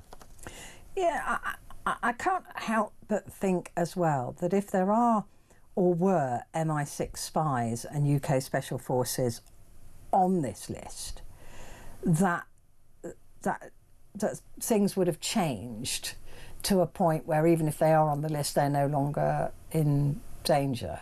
Do you know? Because it would just be their I don't know. Exactly. Presumably, it would just be their names, and if they were thought to be at serious risk, I mean, who better than MI5 and MI6 to be making false identities for people they thought were at risk? So you would think they would be pretty well protected. Yeah. It's an odd story, I think, but there you go. I'm not a newspaper editor, probably for very good reason. The Times newspaper again addresses the Prince at the top. He's back in the news. The trouble with Prince Andrew. I mean, Charles must be wishing that this would just go away, or his brother would just go away, frankly. Yeah, well, they kind of try to put him as much at arm's length as they can, but they can't stop the papers writing about him. No, and there's more to come about Prince Andrew, I fear. Ozempic patients need support for a year after treatment. People should be supported for up to a year after stopping weight loss meds to prevent them from regaining weight. That's the same as any diet, isn't it? I think so. It's just making the point that obviously once you start these jabs that have proved very successful, and 1.5 million people are apparently on them now, is that you either need to stay on them or have a managed plan for a year afterwards. Otherwise, you just risk regaining the weight, and that's from the National Institute for Health and Care Excellence. Nice. Yeah, I mean, the thing is, though, that I suppose any of us who've tried diets in the past have known that it's all very well for that diet, and then a couple of months later you go, oh, no. Exactly. Can't be bothered anymore. I want to eat cake. I love cake.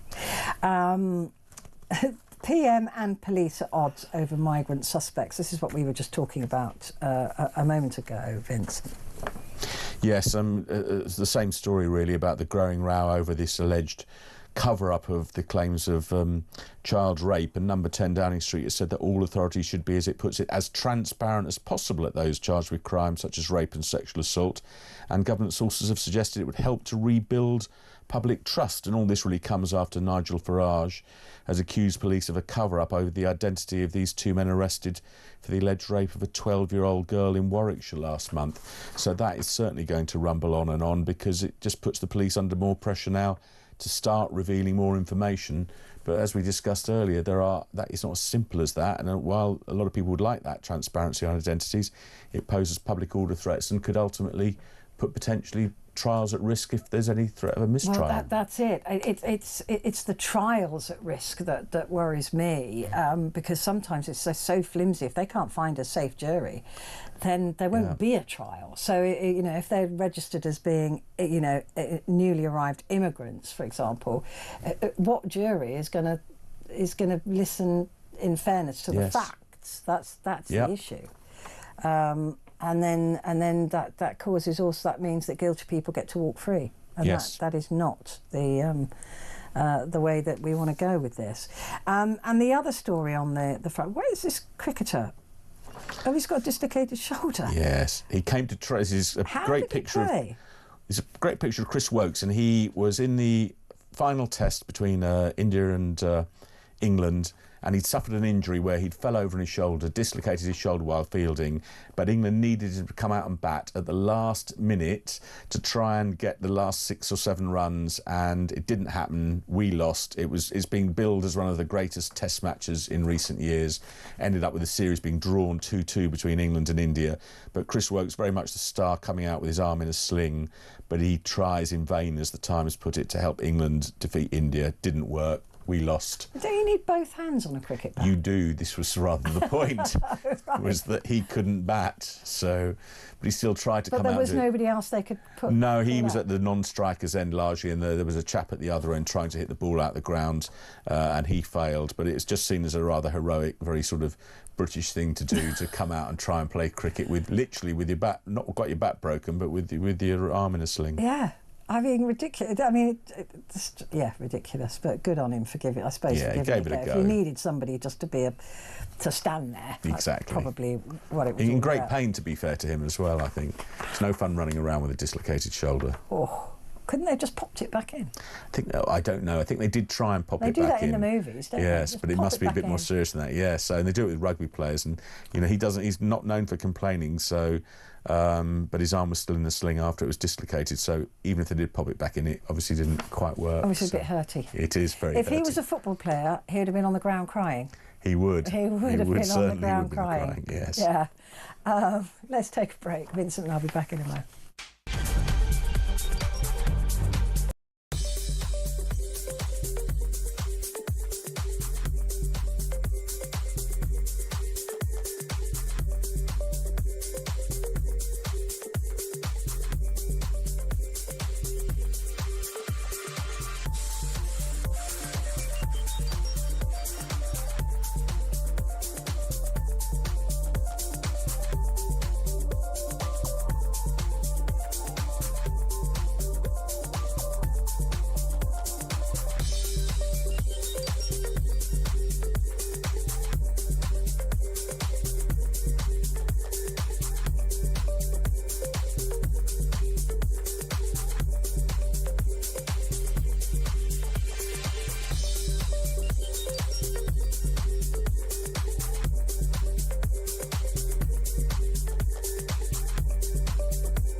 Across the UK, on DAB+, on your smart speaker, on your smart TV, and on your side. This is Talk. It is Talk, and it's Petrie and Vincent Moss, former political editor. The I paper, Vincent, for Tuesday. Home Office to detain small boat migrants for deportation to France in days. First migrants who've crossed the Channel illegally in small boats to be detained under the one in, one out UK-France deportation scheme from this week.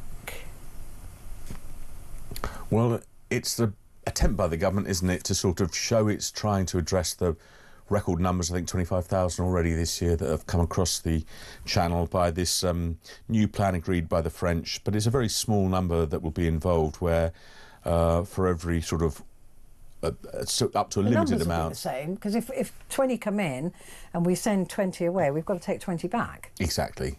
And it's very small numbers, and it's sort of literally a drop in the channel, really. So, but it's yet another one of the schemes that the government's trying to come up with to address public concerns about the huge numbers of people coming across the channel. So, and of course, there's nothing to stop those people who we've sent back to France from trying again. So we'll end up with 40, whereas we would only have had 20.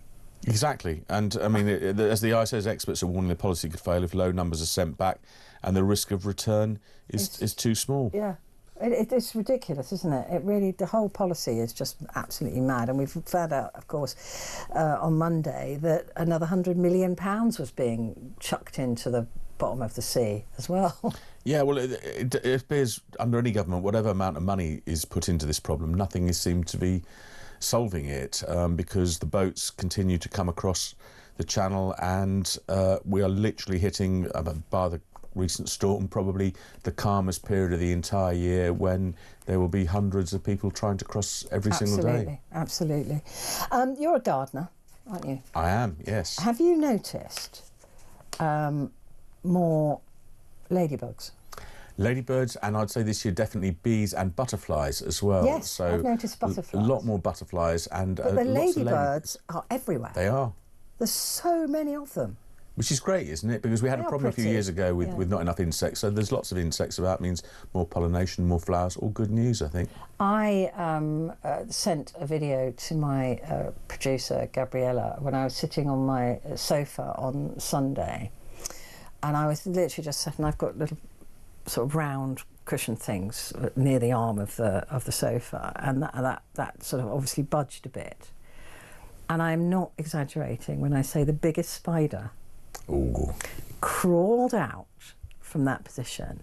And I used to be terrified of spiders, and I'm not anymore. So I took out my camera and started filming it. It was so big that its eyes glowed. I promise you, I'll show you before you leave the studio. His or her or they eyes glow. That's scary. I don't like the sound of that. I promise you, I swear on my dog's life that is true. I will show you before you leave the studio.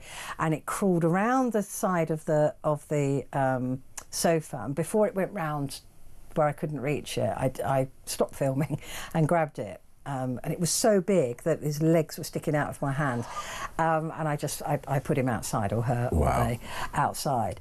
I used to be terrified of spiders.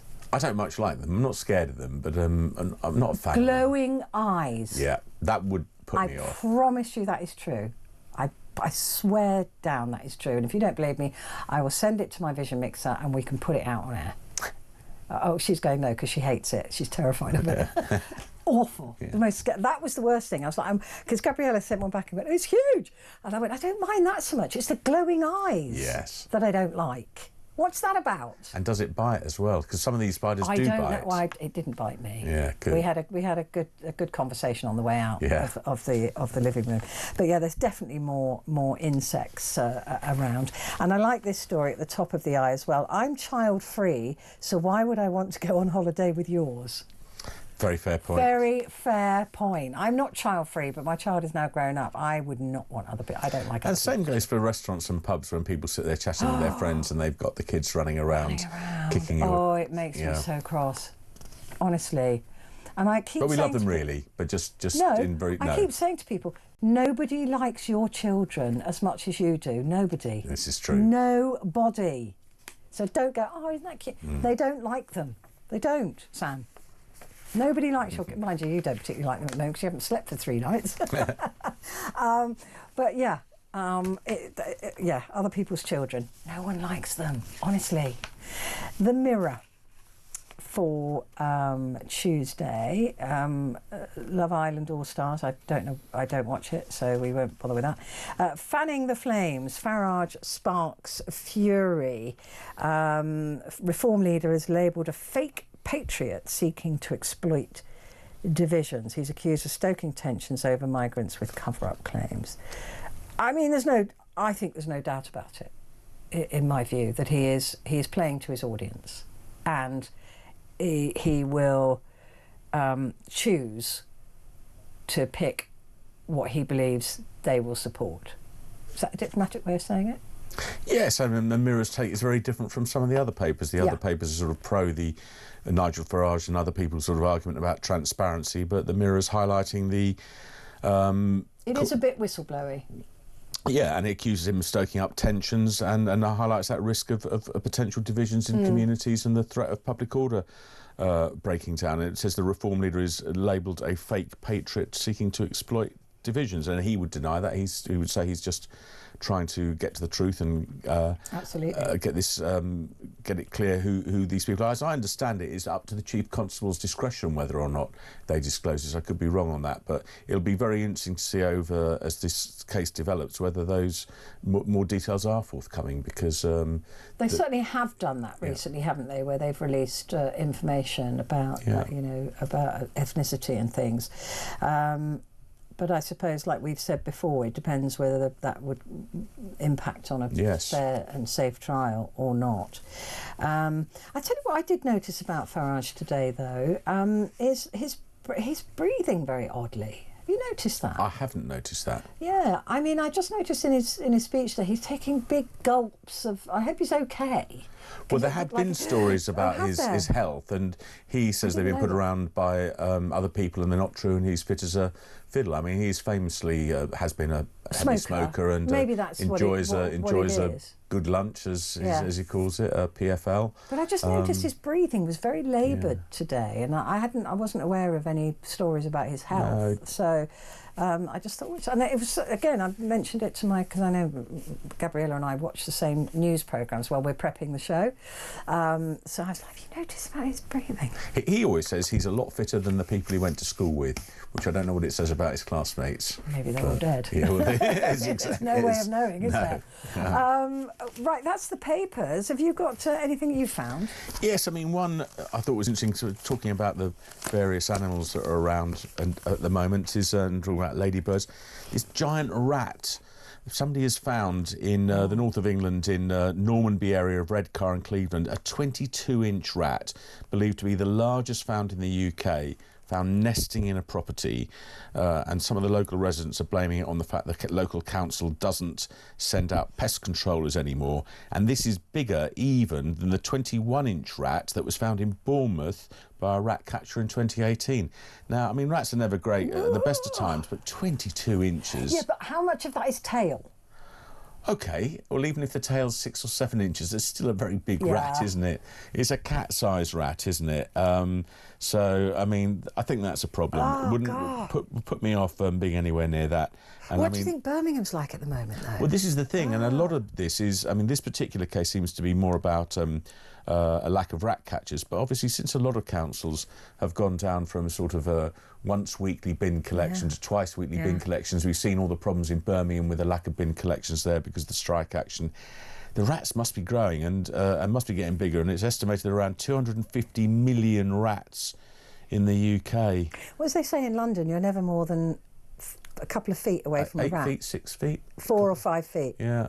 From a rat. Frightening, isn't it? And especially when you're down near the River Thames, where you walk along there late at night, you see a lot of big rats. Oh, yeah, they like to take a swim, don't they? They do. And when I worked in the House of Commons for years, if you were leaving there late at night after work, there's a lot of big rats in the House of Commons. There's a lot of big rats in the House of Commons. Certainly are. So, but those ones are manageable. But yes, the other ones are, well, they're, I suppose, both sorts of problematic, but potentially. That's as big as your dog, isn't it?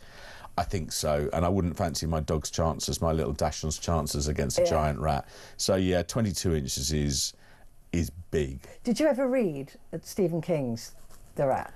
No, I don't much like horror. I'm a bit scared. I did when I was a teenager. I think a young teen. It freaked me out for years. Yeah. And I think there were 2 books that he did on rats, but freaked me out. Yeah. I can't. So I couldn't bear it. Ugh. What else have you got? We've got about a minute. Yeah, a royal story. This is again from that book, the biography that's being serialised in the Mail and written by Andrew Lowney. Prince Harry has denied that he gave Prince Andrew a bloody nose during a fight at a royal family gathering in 2013. The alleged fight began when Harry told his uncle he was a coward. And Harry got the better of Andrew by all accounts, leaving with a bloody nose. Now, Harry denies it, but it just shows this book is full of stories about royal punch-ups and all the stuff going on behind the scenes. Well, exactly. I mean, he's obviously got a couple of good sources, but again, you know, like all the good royal stories, they tend to get denied or no commented, because that's what the royal family does quite often. So quite safe writing about royals to some extent, because it is true. They don't like commenting on stuff. Fight back, do they? Well, so they yeah, can't really. Another sort of literally a very punchy tale about the royals and some of the toxic feuds going on in that family. It's just a family, isn't it? At the end of the day, it's a family. Vincent Moss, thank you for being part of the show's family. We promise not to punch you in the face. Oh, great. It's now over to you for the next hour. And we're going to talk about James Whale. Of course, we have to, because this was his time slot, wasn't it? Late night. It's got to be the tribute of all tributes to him. We're going to be speaking with Lizzie Cundy, who he was great friends with Lizzie, so we'll be chatting with her. We'll also be hearing from Ash Gould, who was his partner in crime for a very long time here on Talk, and from Josh Rom as well, and hopefully from you. So please do call in, and because I'd like for his wife to hear some of the comments that have come through. I'm hoping that it will make her feel a little bit better about her loss as she hears how much he was loved. So get ready to give me a call.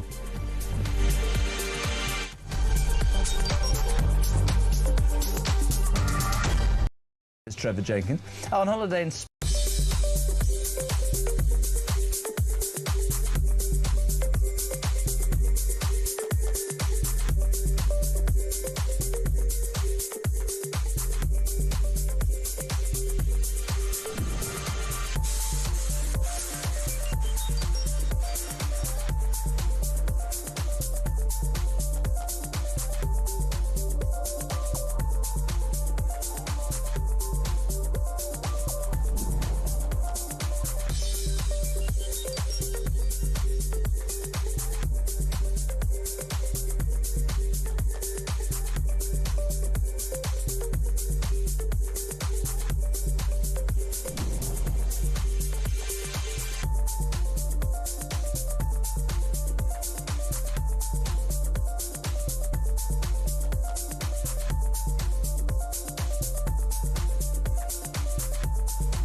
across the UK, on DAB+, on your smart speaker, on your smart TV, and on your side. This is Talk.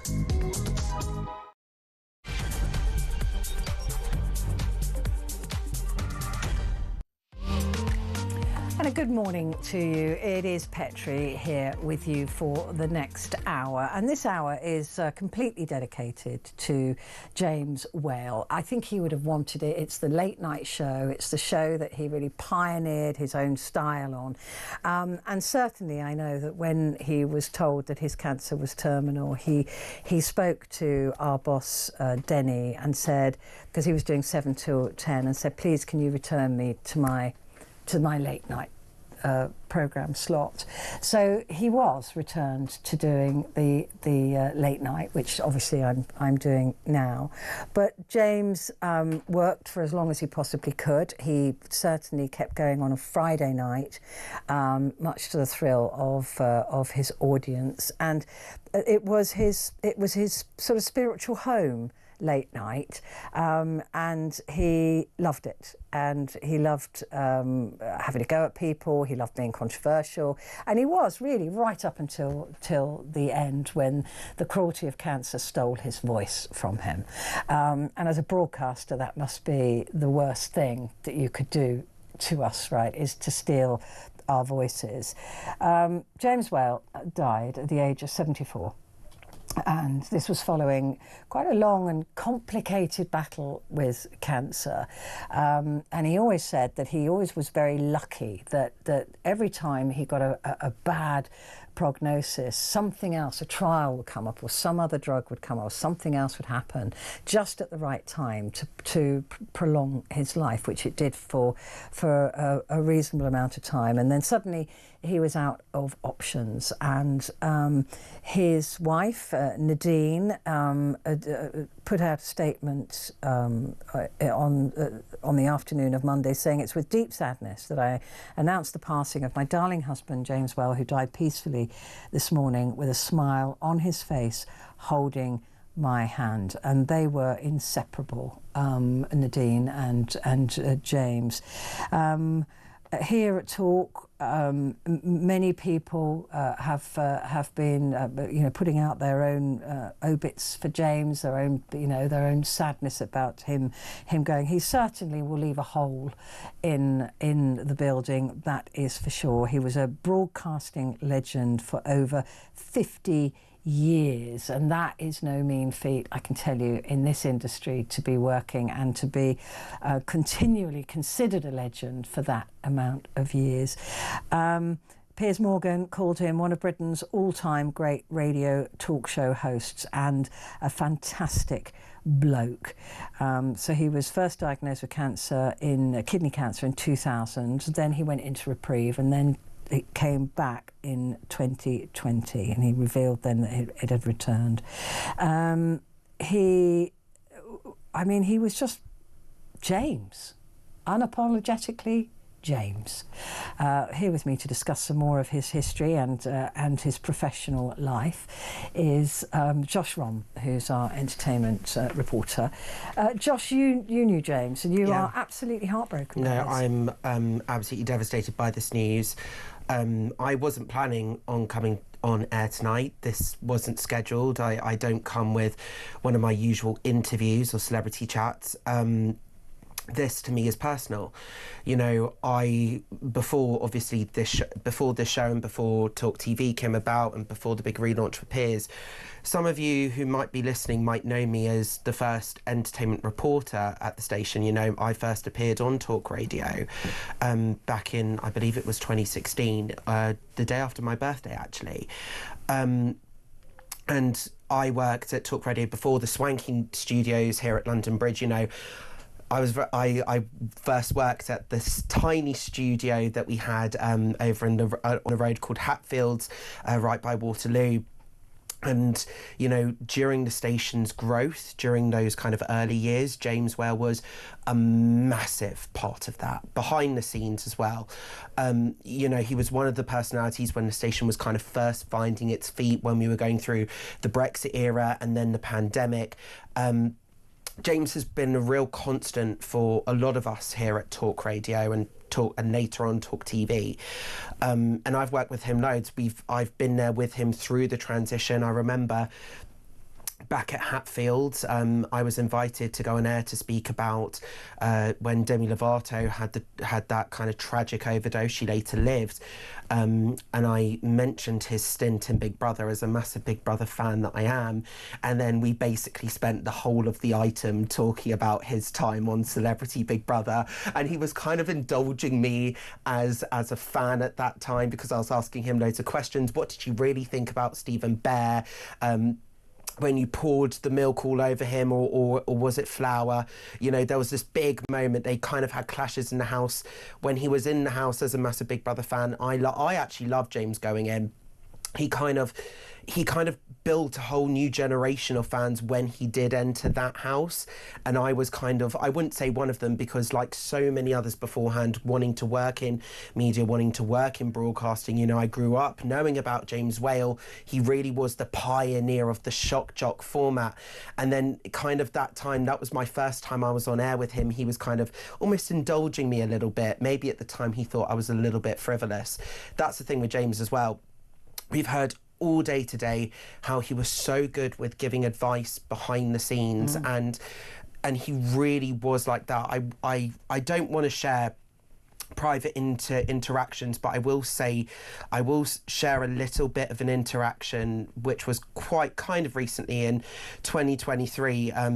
We DM'd on Twitter, and it was one of my posts around October the 7th, and I said, thank you so much for retweeting my post, and thank you for the incredible job you're doing on air, bearing in mind at that stage he had cancer, determined to keep going. And he replied back going, thanks, mate. Hope your career is going the way you wish it. I'm sure it is. Anything I can do, let me know.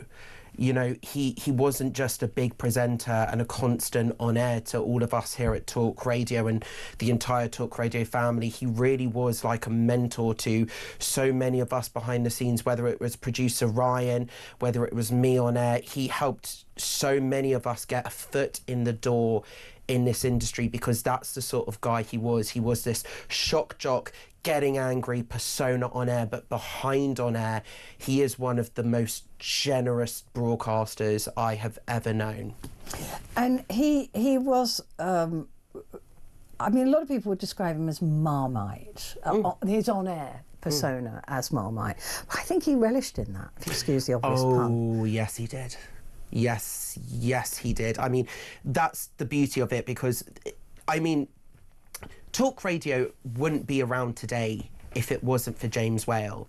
LBC wouldn't be around in its current format if it wasn't for James Whale. I mean, listen, I know we shouldn't mention other radio stations, but when it comes to I know, but when it comes to a radio titan like James Whale, you kind of can't, because radio in its current format in this country would not exist today if it wasn't what James Whale was doing back in the day, back in the 60s, back in the 70s, back in the 80s.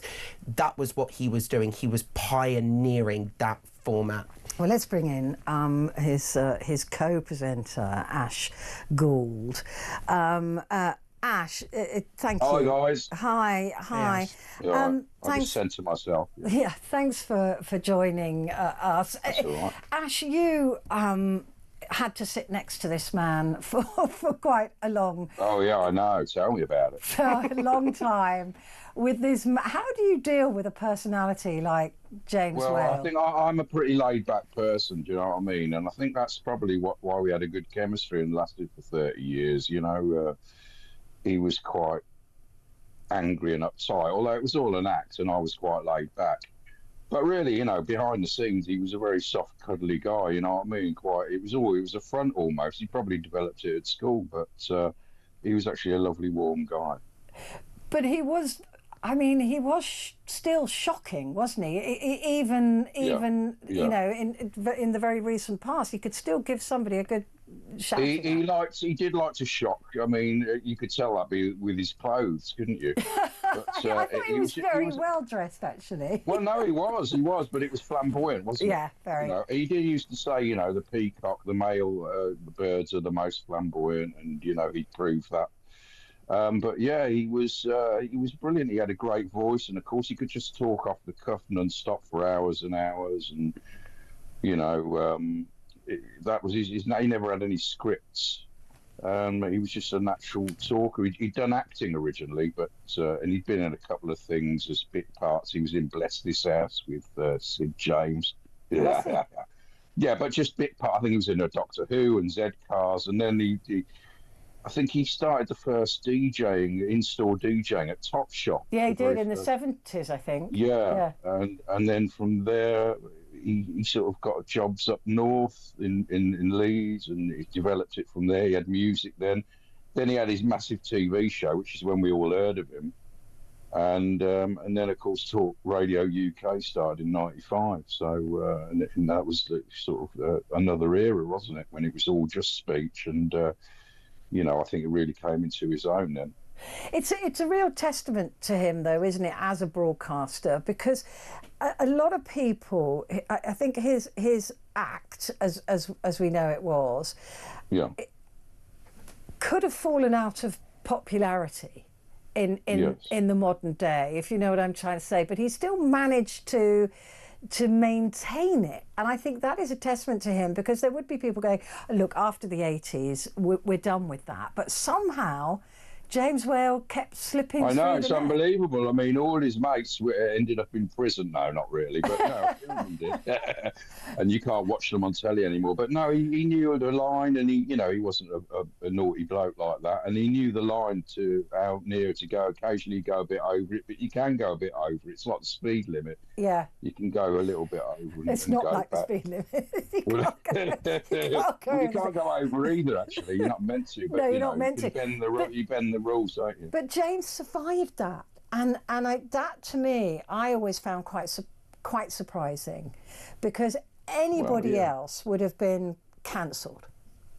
Yeah, I mean, he survived that. There was a couple of issues, with the Boris Johnson, the Representation of the People's Act, when he had to go sort of like in The Godfather to Sicily for a few years, Lalo, and then come back when it was all right. But no, there was never any of this Me Too or any of this stuff about it. No, I mean, it was always pretty open. His show was full of scantily clad girls, but there was more scantily clad boys. I mean, he had the Dream Boys on almost every other week there. You know what I mean? So he had male strippers and female, he was an all equal opportunities person. So he wasn't really sexist in that sort of, he was equal, he was equally sexist. yeah, he was equally sexist. So you're not sexist then, you know what I mean? It's just true.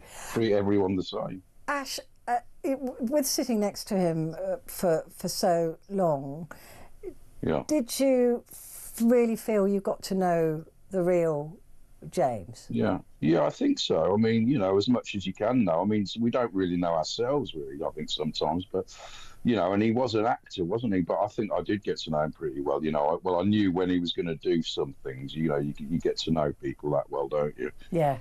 When he's going to throw someone out, when he likes someone, when he doesn't. You don't know why he will like someone or not, but you can tell, you can sort of tell what's going to happen. And it was actually good because I used to produce it as well. And you can sort of, once you know someone like that, you can guide them into things you want them to do by telling them not to do it. Do you know what I mean? And what sort of, how do you replace James? Well, I think he was unique. You can't replace him. But, I don't think there'll be another James Whale. But, there's great legends around. A lot of them have gone, haven't there? Steve Wright, Chris Evans obviously is still around, and but a great talk show host. Yeah, I mean, there must be some around, but there'll be some kid in the at school who'll come out in the future. But there won't be another James Whale. And it's interesting. There'll probably be another shock jock, but in a different way. Yeah, I like I said, I just think that James has closed the door on that. He's taken that door with him. Yeah. Like you say, I mean, a lot of people like that you'd think would be cancelled, so there aren't many people in that vein anymore. Exactly. So maybe that mould has been broken. I really believe it. But it's really interesting. I've got so many messages coming through for James, and one of them was just saying, I remember as a very little boy up far too late with a radio under my pillow. Yeah, there was a lot of that. Yeah, that's I a mean, real even sign. I meet grown-up men now who listen to me as a boy, which is, that's crazy. Horrifying, isn't it? It is horrifying when you see, I was listening to you when I was like 10 years old. I think, well, you shouldn't have been listening anyway, but now you're a 47-year-old man. It's a bit weird, like. But you know, it's that's longevity. And you know, when we were on the AM, we had big audiences. I think I read in the paper today, and I think this is right. We were at the biggest show apart from Radio 4 at night time across the country. Yeah, of course. In the late 90s. Because there was something about James and about the two of you together as well. I mean, that partnership lasted a very long time and wouldn't have done if it didn't work. Exactly. I mean, that's the thing. It was a good chemistry, but also we both enjoyed working together because I think we worked off each other's differences. And so if you're enjoying work, why leave it? And it was working well. It was getting audience. It was always getting a decent audience. And, people loved it. What are you going to do now out in the wild? I don't know, man. I don't know. Yeah, I'm out. I'm unleashed. You're unleashed. I'm unmuzzled and unleashed. Yeah, I know. So I don't know. I just who knows what's going to be happening. Well, that's the name of your show. Whenever you get one, is Ash Gould Unleashed, isn't it? Yeah, I think that should be. That's not bad. Yeah. That's a good one. Of course, Josh, you worked with us a lot, didn't you? And, I did. I did. I actually do. I have a question for you, Ash, because my grandparents, funny enough, loved watching you both, and actually, did they listen when they were young children? When they were babies. Definitely listened for years, but probably older than Josh's grandparents. But my question to you is, what they kind of loved about your dynamic is he would often say to you, "Oh, shut up! Stop interrupting." Well, what was it like actually being told off by James on air? Well, I mean, it's 30 years, so it really, it loses its effect. But the first time, I was shocked and stunned. But the second time, a bit less so. And then the 7,000th time, it's like, all right, man, it's all right. Anyway, it's just his bark's worse than his bite. You know what he was like. He was a cuddly little bear, really. It was all a bit of show, wasn't it? It was bravado, wasn't it? It was bravado. Well, it was a security measure. He was a lovely. Well, he was a character actor, and I remember before shows, sometimes he'd really wind himself up. Like he was a method actor. Yeah. Do you know what I mean? So he'd never be contrived. He'd always make himself believe what he was saying. So he wouldn't just go, "You argue this and you argue that." He would either believe it or convince himself he believed it. What do you think was James's proudest moment? It's probably the MBE, yeah. I mean, that was probably his proudest moment. Maybe getting married as well. I don't know. He probably the MBE, I would have thought, because, why wouldn't you be proud? That is a proud moment to go up the palace. And I think it was, I don't know if it was Prince William. I'm not sure which one I think did it was the old Prince sword William. on it. Yeah, I think it might have been. He was also exceptionally lucky in love, wasn't he? He was. He did. He had Melinda for the first 50 years of his life. He got married very young, and he had kids very young. I mean, he was 18. His kids are much older than me. Well, one of them is younger, but I like to say that. And he got married at 18, and then of course Melinda was very ill, and she had it bad, and that was the other thing. She had a very bad end to her in the cancer, and I was worried the whale might have that, and he didn't. The hospice were amazing. I mean, they really managed the care well, and I was going to go and visit today. I phoned up yesterday, and I got a call back from him. He said, "James, well," I picked it up, and it was his wife. I thought it was James, but she said he's sort of drifting in and out, but he's on, strong drugs. But she put the speaker on, so I said a few words, and he was still, he could hear everything, and he was smiling, so that was good. I got to speak to him yesterday. That was just... and Nadine was lovely. Nadine's lovely, Lady W. He was very lucky because, he found another lovely lady. I know. It was extra, and he loved his dogs as well. That was a big love of his life. Oh, yeah. He always said he likes dogs more than people. Yeah, I would agree with that. I was going to say, reminds me of another late night host. Yeah, a lot of them. It's there's a lot of people very sad. I don't feel sad just, I mean, No. I think it's, do you know what I mean? I know what you mean. Yeah, I mean, first of all, we knew it was coming, and we got a lot longer out than we got a everyone lot expected. longer. I Yeah. mean, miraculous, quite frankly. How he and, battled on for years. Literally, he was given weeks to live, and he just battled on kept for going, 5 didn't he? years. Yeah. And like you say, I still feel he's around, sort of. I mean, it is sad, you know, that it's the end of an era, but yeah, it's sort of, it should be celebrated, really, shouldn't it? I completely you know agree. what I mean? It's, And that, I think that's end what of an era. he would want as well. I was telling a story earlier, Ash, about when he and I did a Sky newspaper thing we used to do together years ago. Yeah, the paper review. Yeah, What a duo. Yeah. What a duo. What a duo.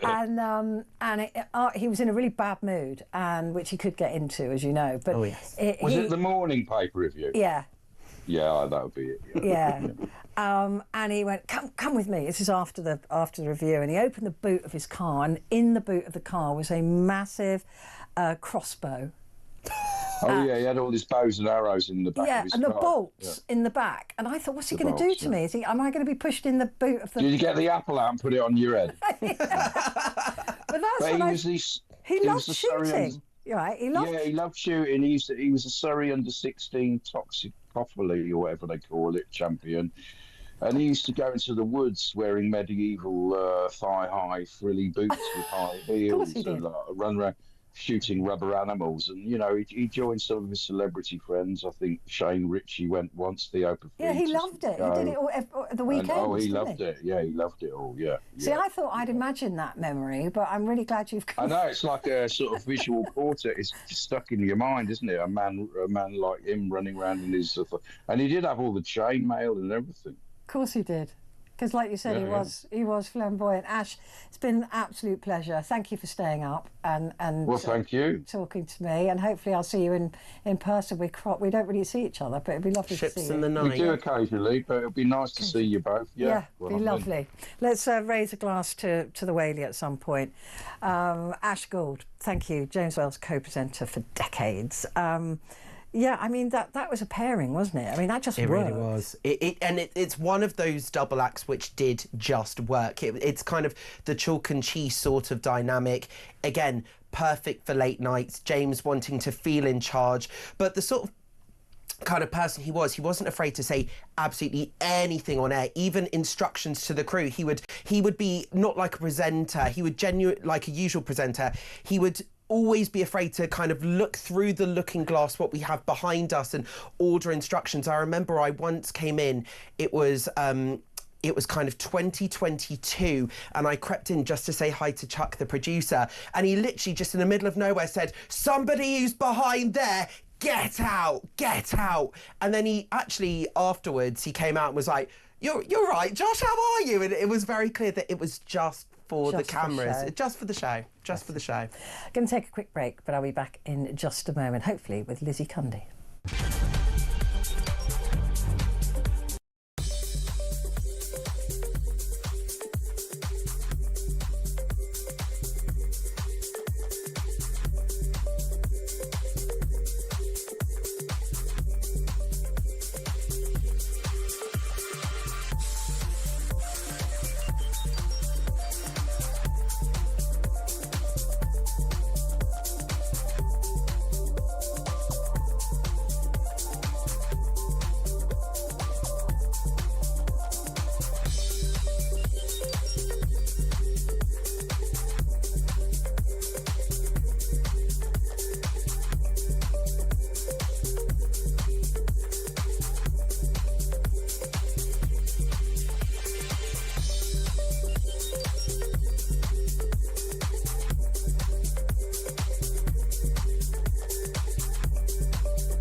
across the UK. On DAB+, on your smart speaker, on your smart TV, and on your side. This is Talk. Hello, this is Talk and it's Petrie here with you in James Whale's favourite time slot. I'm going to read a couple of texts. Very sorry to hear of James' sad parting. I fell in love with him a long time ago when I first detected his I don't give a hoot what they think.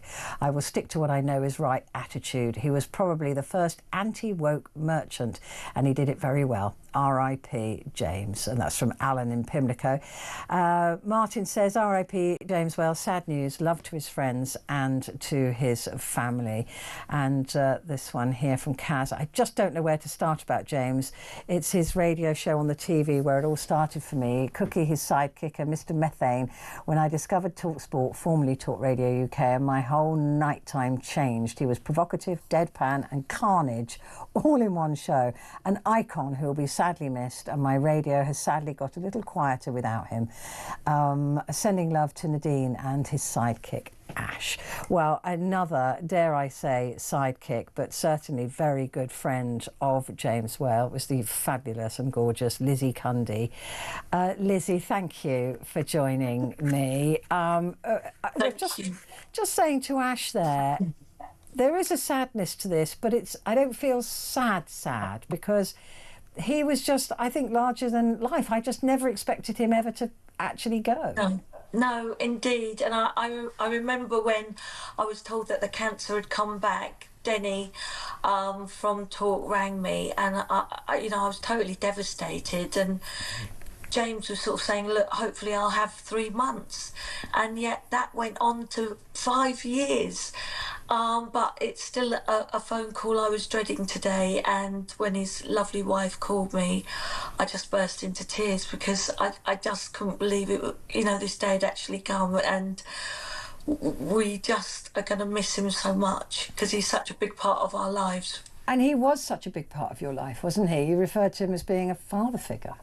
Indeed, yes. I mean, I lost my father quite young, and when James came into my life, I actually met him over 30 years ago when he was first diagnosed with kidney cancer, and I don't know, we just had a chemistry. He was very, very kind to me. He wanted to help me in broadcasting. He was always supportive. He'd tell me if he thought I was good. He'd watch all the shows, but he'd certainly tell me if he didn't think I was any good. And he'd say what to do right and, try to guide me and help me.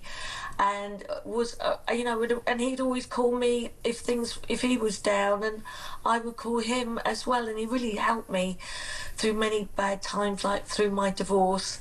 James, who knew both me and my ex-husband very well, was the first to call me and say, sort this out, and some tough words. It was sort of tough love with James, but I love him dearly, and I just can't think of life without him, to be honest, because we just spoke all the time, laughed all the time.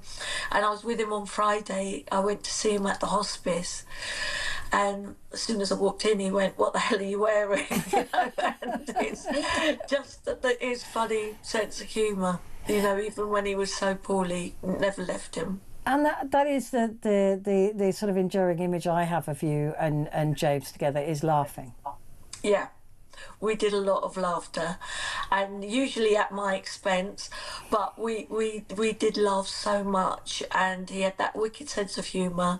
He didn't care what he said, and it made me laugh so much. And it was just like when I said goodbye on Friday, I just said, James, is there anything you need me to do? What can I do? And he just said, can you get me 5 more years? Aww. And I said, I can't do that, James.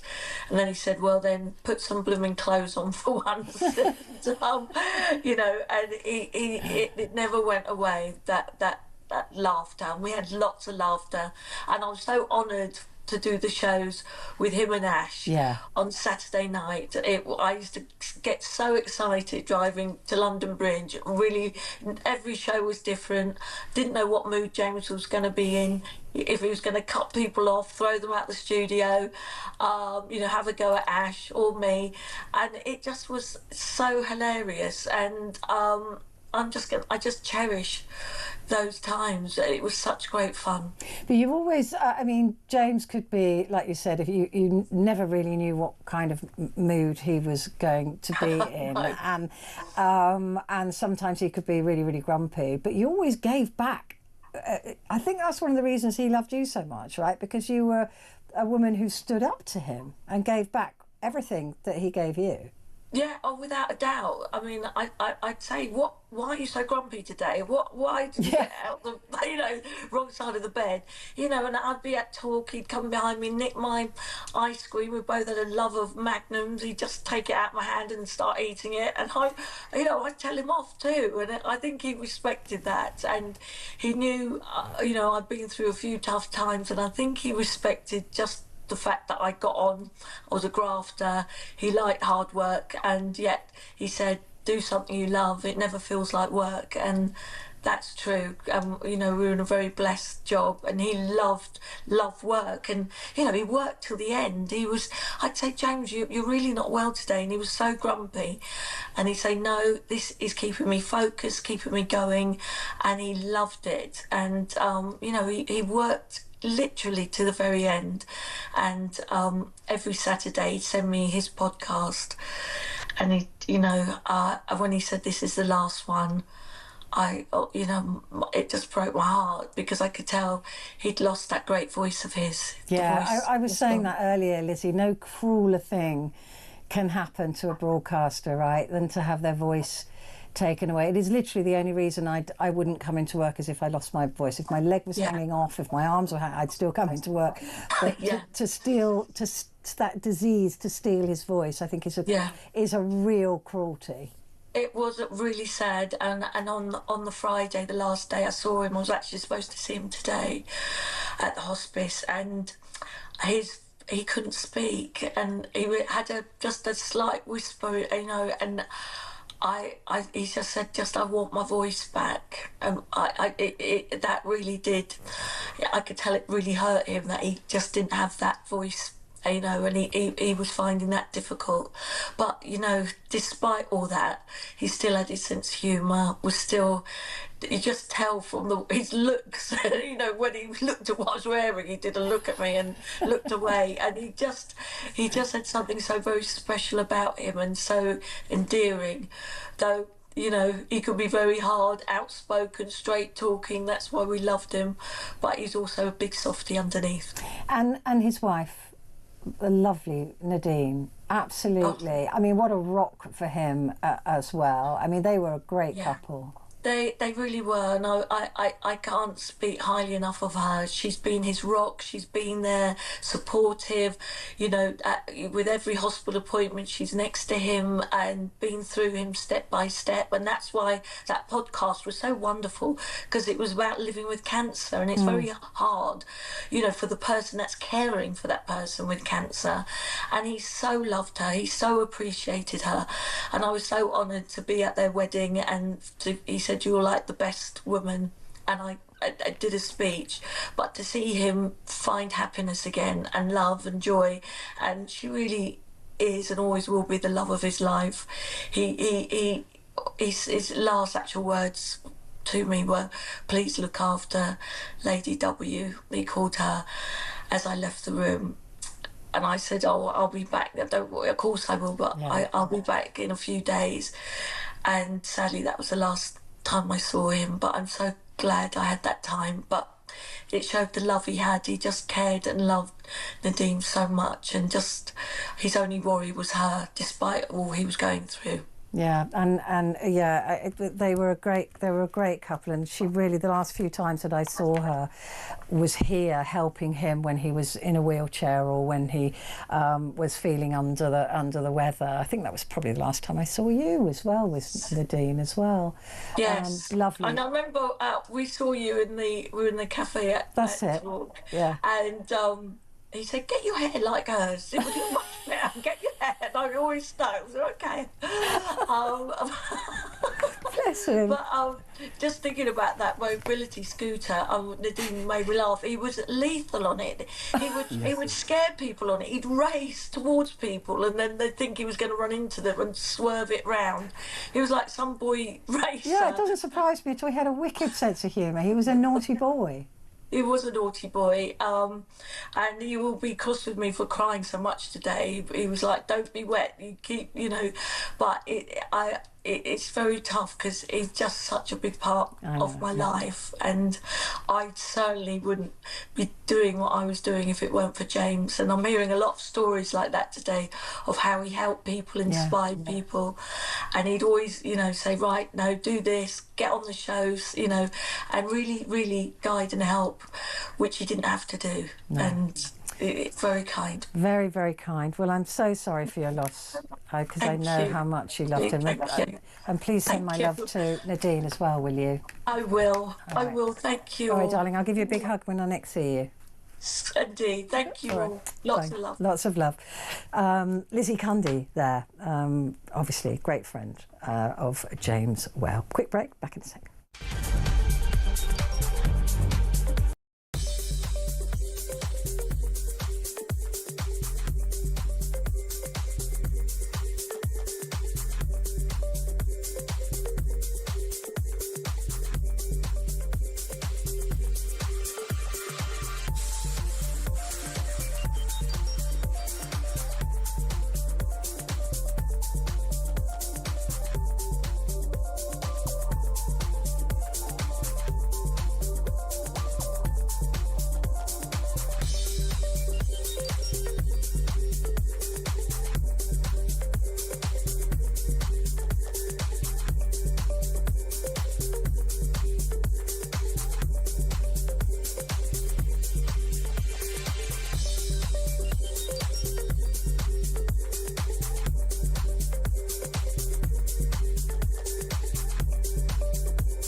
across the UK.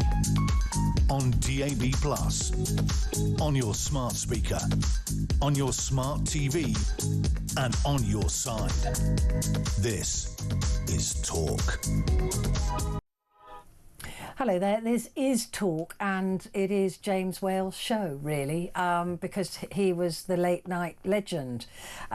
So I just, this hour is all dedicated to him. I've got so many messages that I'd like to read. James was simply the king of late night radio. I nearly failed my degree, spending too many nights hooked to him and Ash on the original Talk radio in the late 90s. Another sad loss to the Talk family following Howard Hughes last year. Absolutely, we've, you know, it's just so to lose two giants of radio. Lee says, so sorry to hear James Whale has passed away. I'm heartbroken. My thoughts and prayers go out to Mrs. W and then Ash, who was his best mate for 30 plus years, and Lizzie also. We loved the Whale show every weekend and loved his attitude towards people on the phone calls. Also, Mr. Whale never minced his words. He would say what was on his mind, whether you liked it or not. That is the truth. But the one that stands out the most for me is Charlie Chuck, best ever. Thank you, James, for many, many years of excellent viewing. Rest in peace now.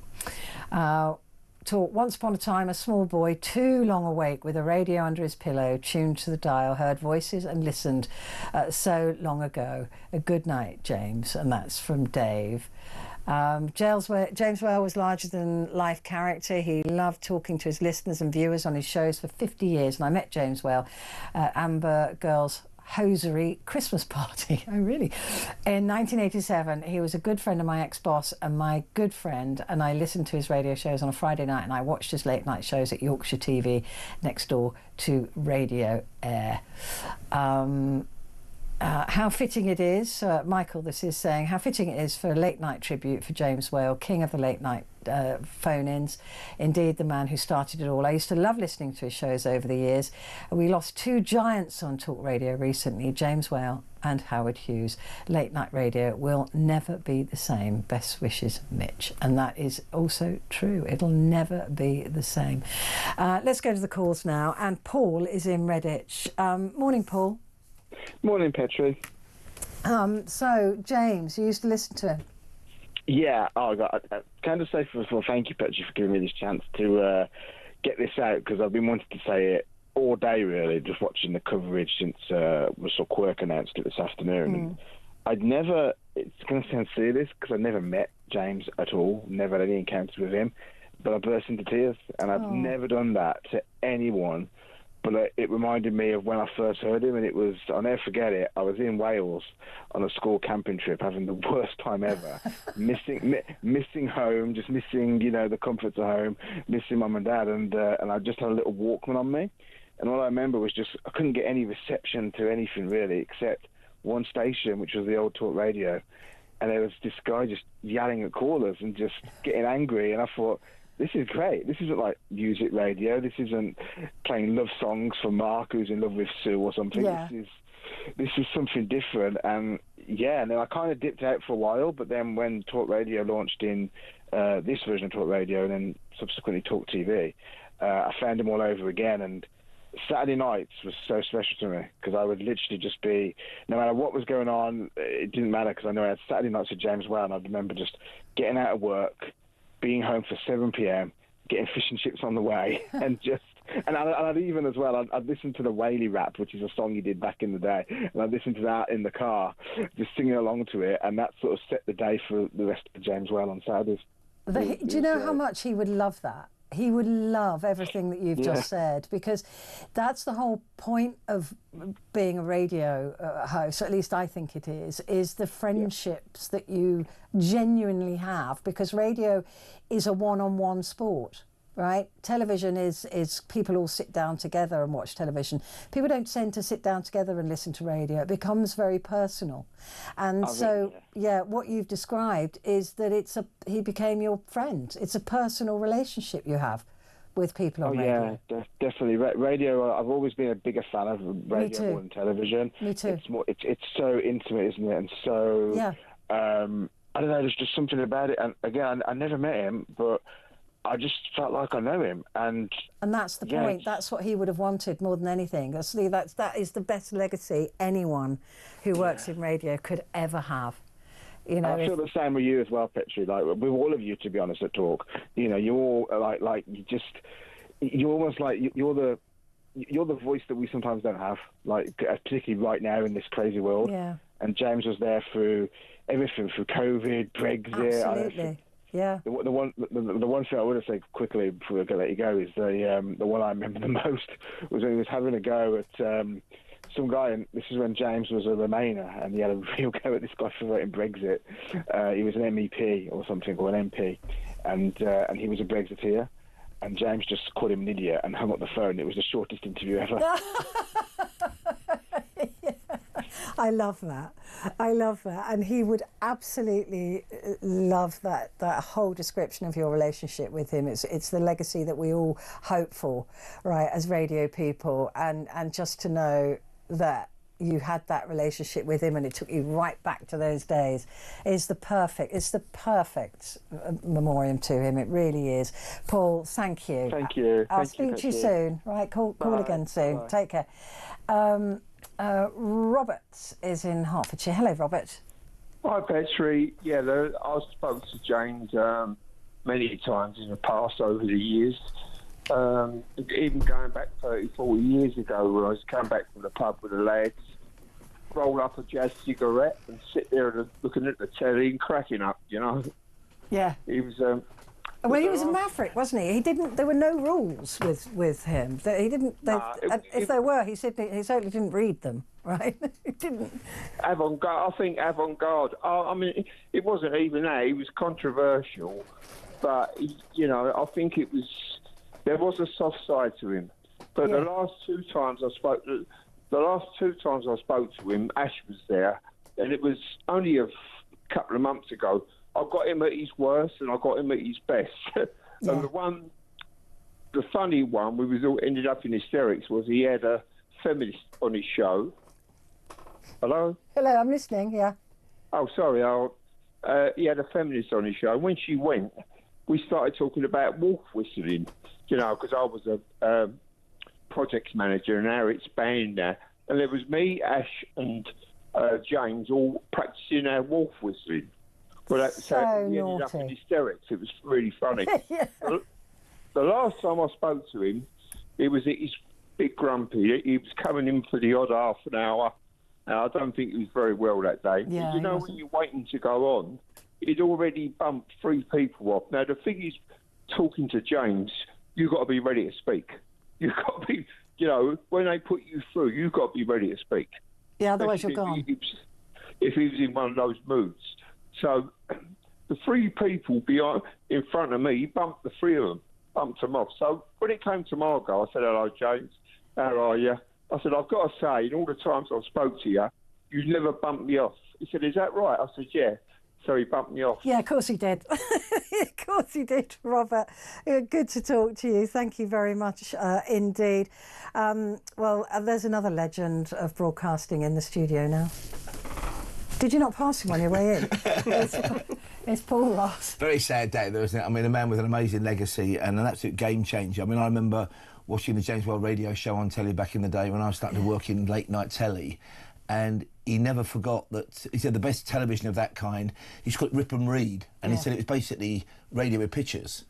And he was brilliant at that. In a very different way, Chris Tarrant understood it instinctively with Tiz Was, and then OTT and a show called Stay Back. But James got there first, and he was also around at the launch of the original talk radio back in the 90s. Yeah. So I've known him for 25, 30 years now. It's a very sad day for all of us. Yeah, it's amazing though, isn't it? How he managed to maintain his act in a world that was changing. Yeah. And he stubbornly just went, I'm not changing. Yeah.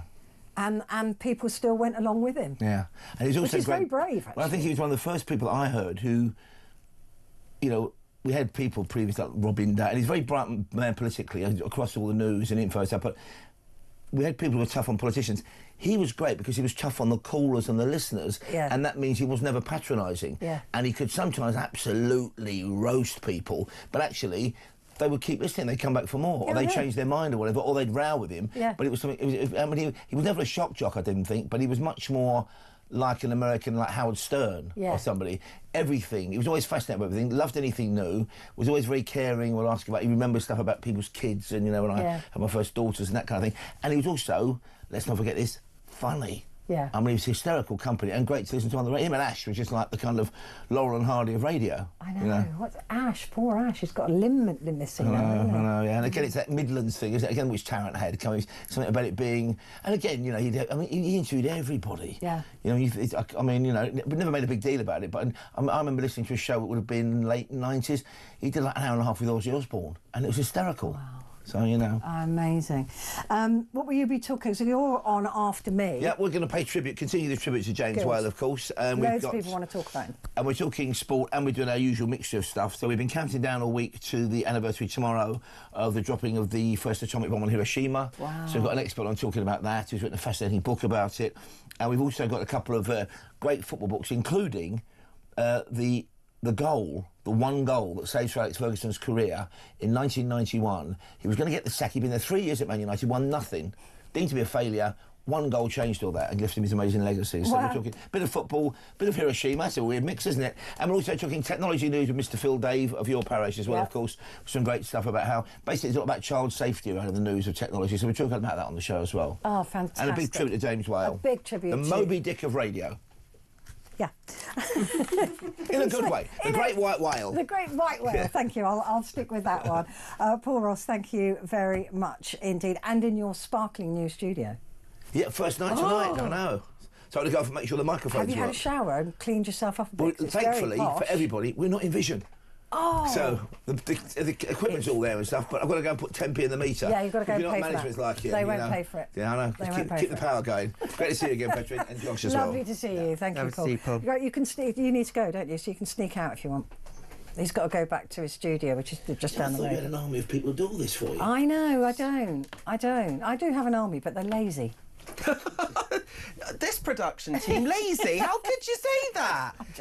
I'm joking. Paul, love you. See you soon. Here we go. This is some more messages. Just while Paul has to dash out of the studio. Hi Petrie. We've obviously been expecting this sad news, and I've been checking daily for any updates in the last few weeks. It still comes as a massive shock though when I heard the awful news today. What got to me the most was his last interview with Ash, and at the very end they reached out their hands. That really got me. R.I.P. James, fighter to the end. Sincere condolences to Lady W, family and friends, and all at Talk TV. Thank you, Max. Gary said, touching show tonight. I always liked James Whale from the 90s on TV, the cheekiness and the abruptness, long before anyone like him. It was his show on Talk that brought me to the Talk station and watching you. It's a sad day. Rest in peace, James. And that's from Gary in Glasgow. Thank you, Gary. And Joanna from Salisbury. I found James Whale and Talk TV accidentally through someone making a snide remark that I'd been watching on Talk TV. Curiously, I put it on. First time I watched James, he had an idiot guest who was annoying me with his comments, and James physically launched him out of the studio. From that moment, I was hooked. How had I missed him all my life? Best wishes to Nadine and to all. A sad day. And Martin's just simply calling for a statue of James Whale on the 4th plinth at Trafalgar Square. Yes. That man has kept me sane since a teenager in the 80s, a unique broadcaster, often copied, never bettered. R.I.P. James, never to be forgotten. Martin in Whitley Bay. What lovely, lovely tributes. I'm really, really, really touched by those. Thank you. Right, I've only got a couple of minutes left. Let's go to Angelina in Darlington. Angelina, good morning to you. All I wanted to say was that, I spoke to James 2 weeks. No, it was the second from last broadcast that he did from his home, and I told him about my dog's death. I was probably saying to him, I'm really amazed at how well you're doing and everything. Maybe I've only spoken to him 2 or 3 times.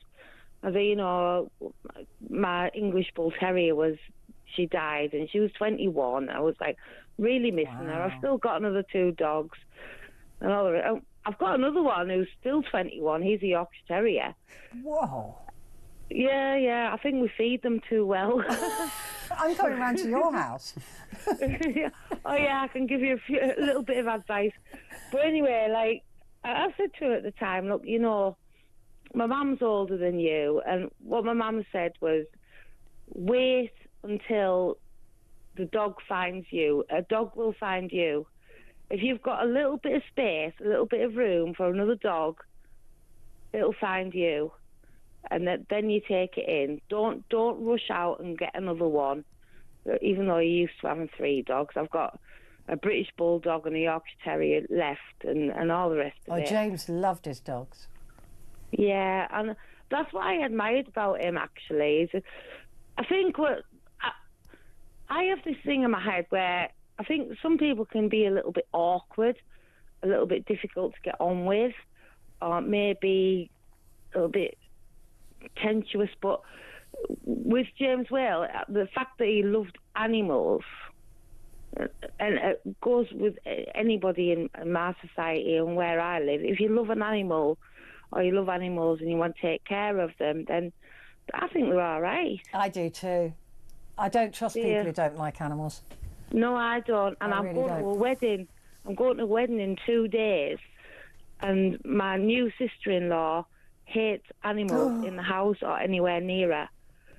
What? And and her son comes round to my house sometimes, and he's absolutely terrified of the dogs. Oh, that's bad parenting.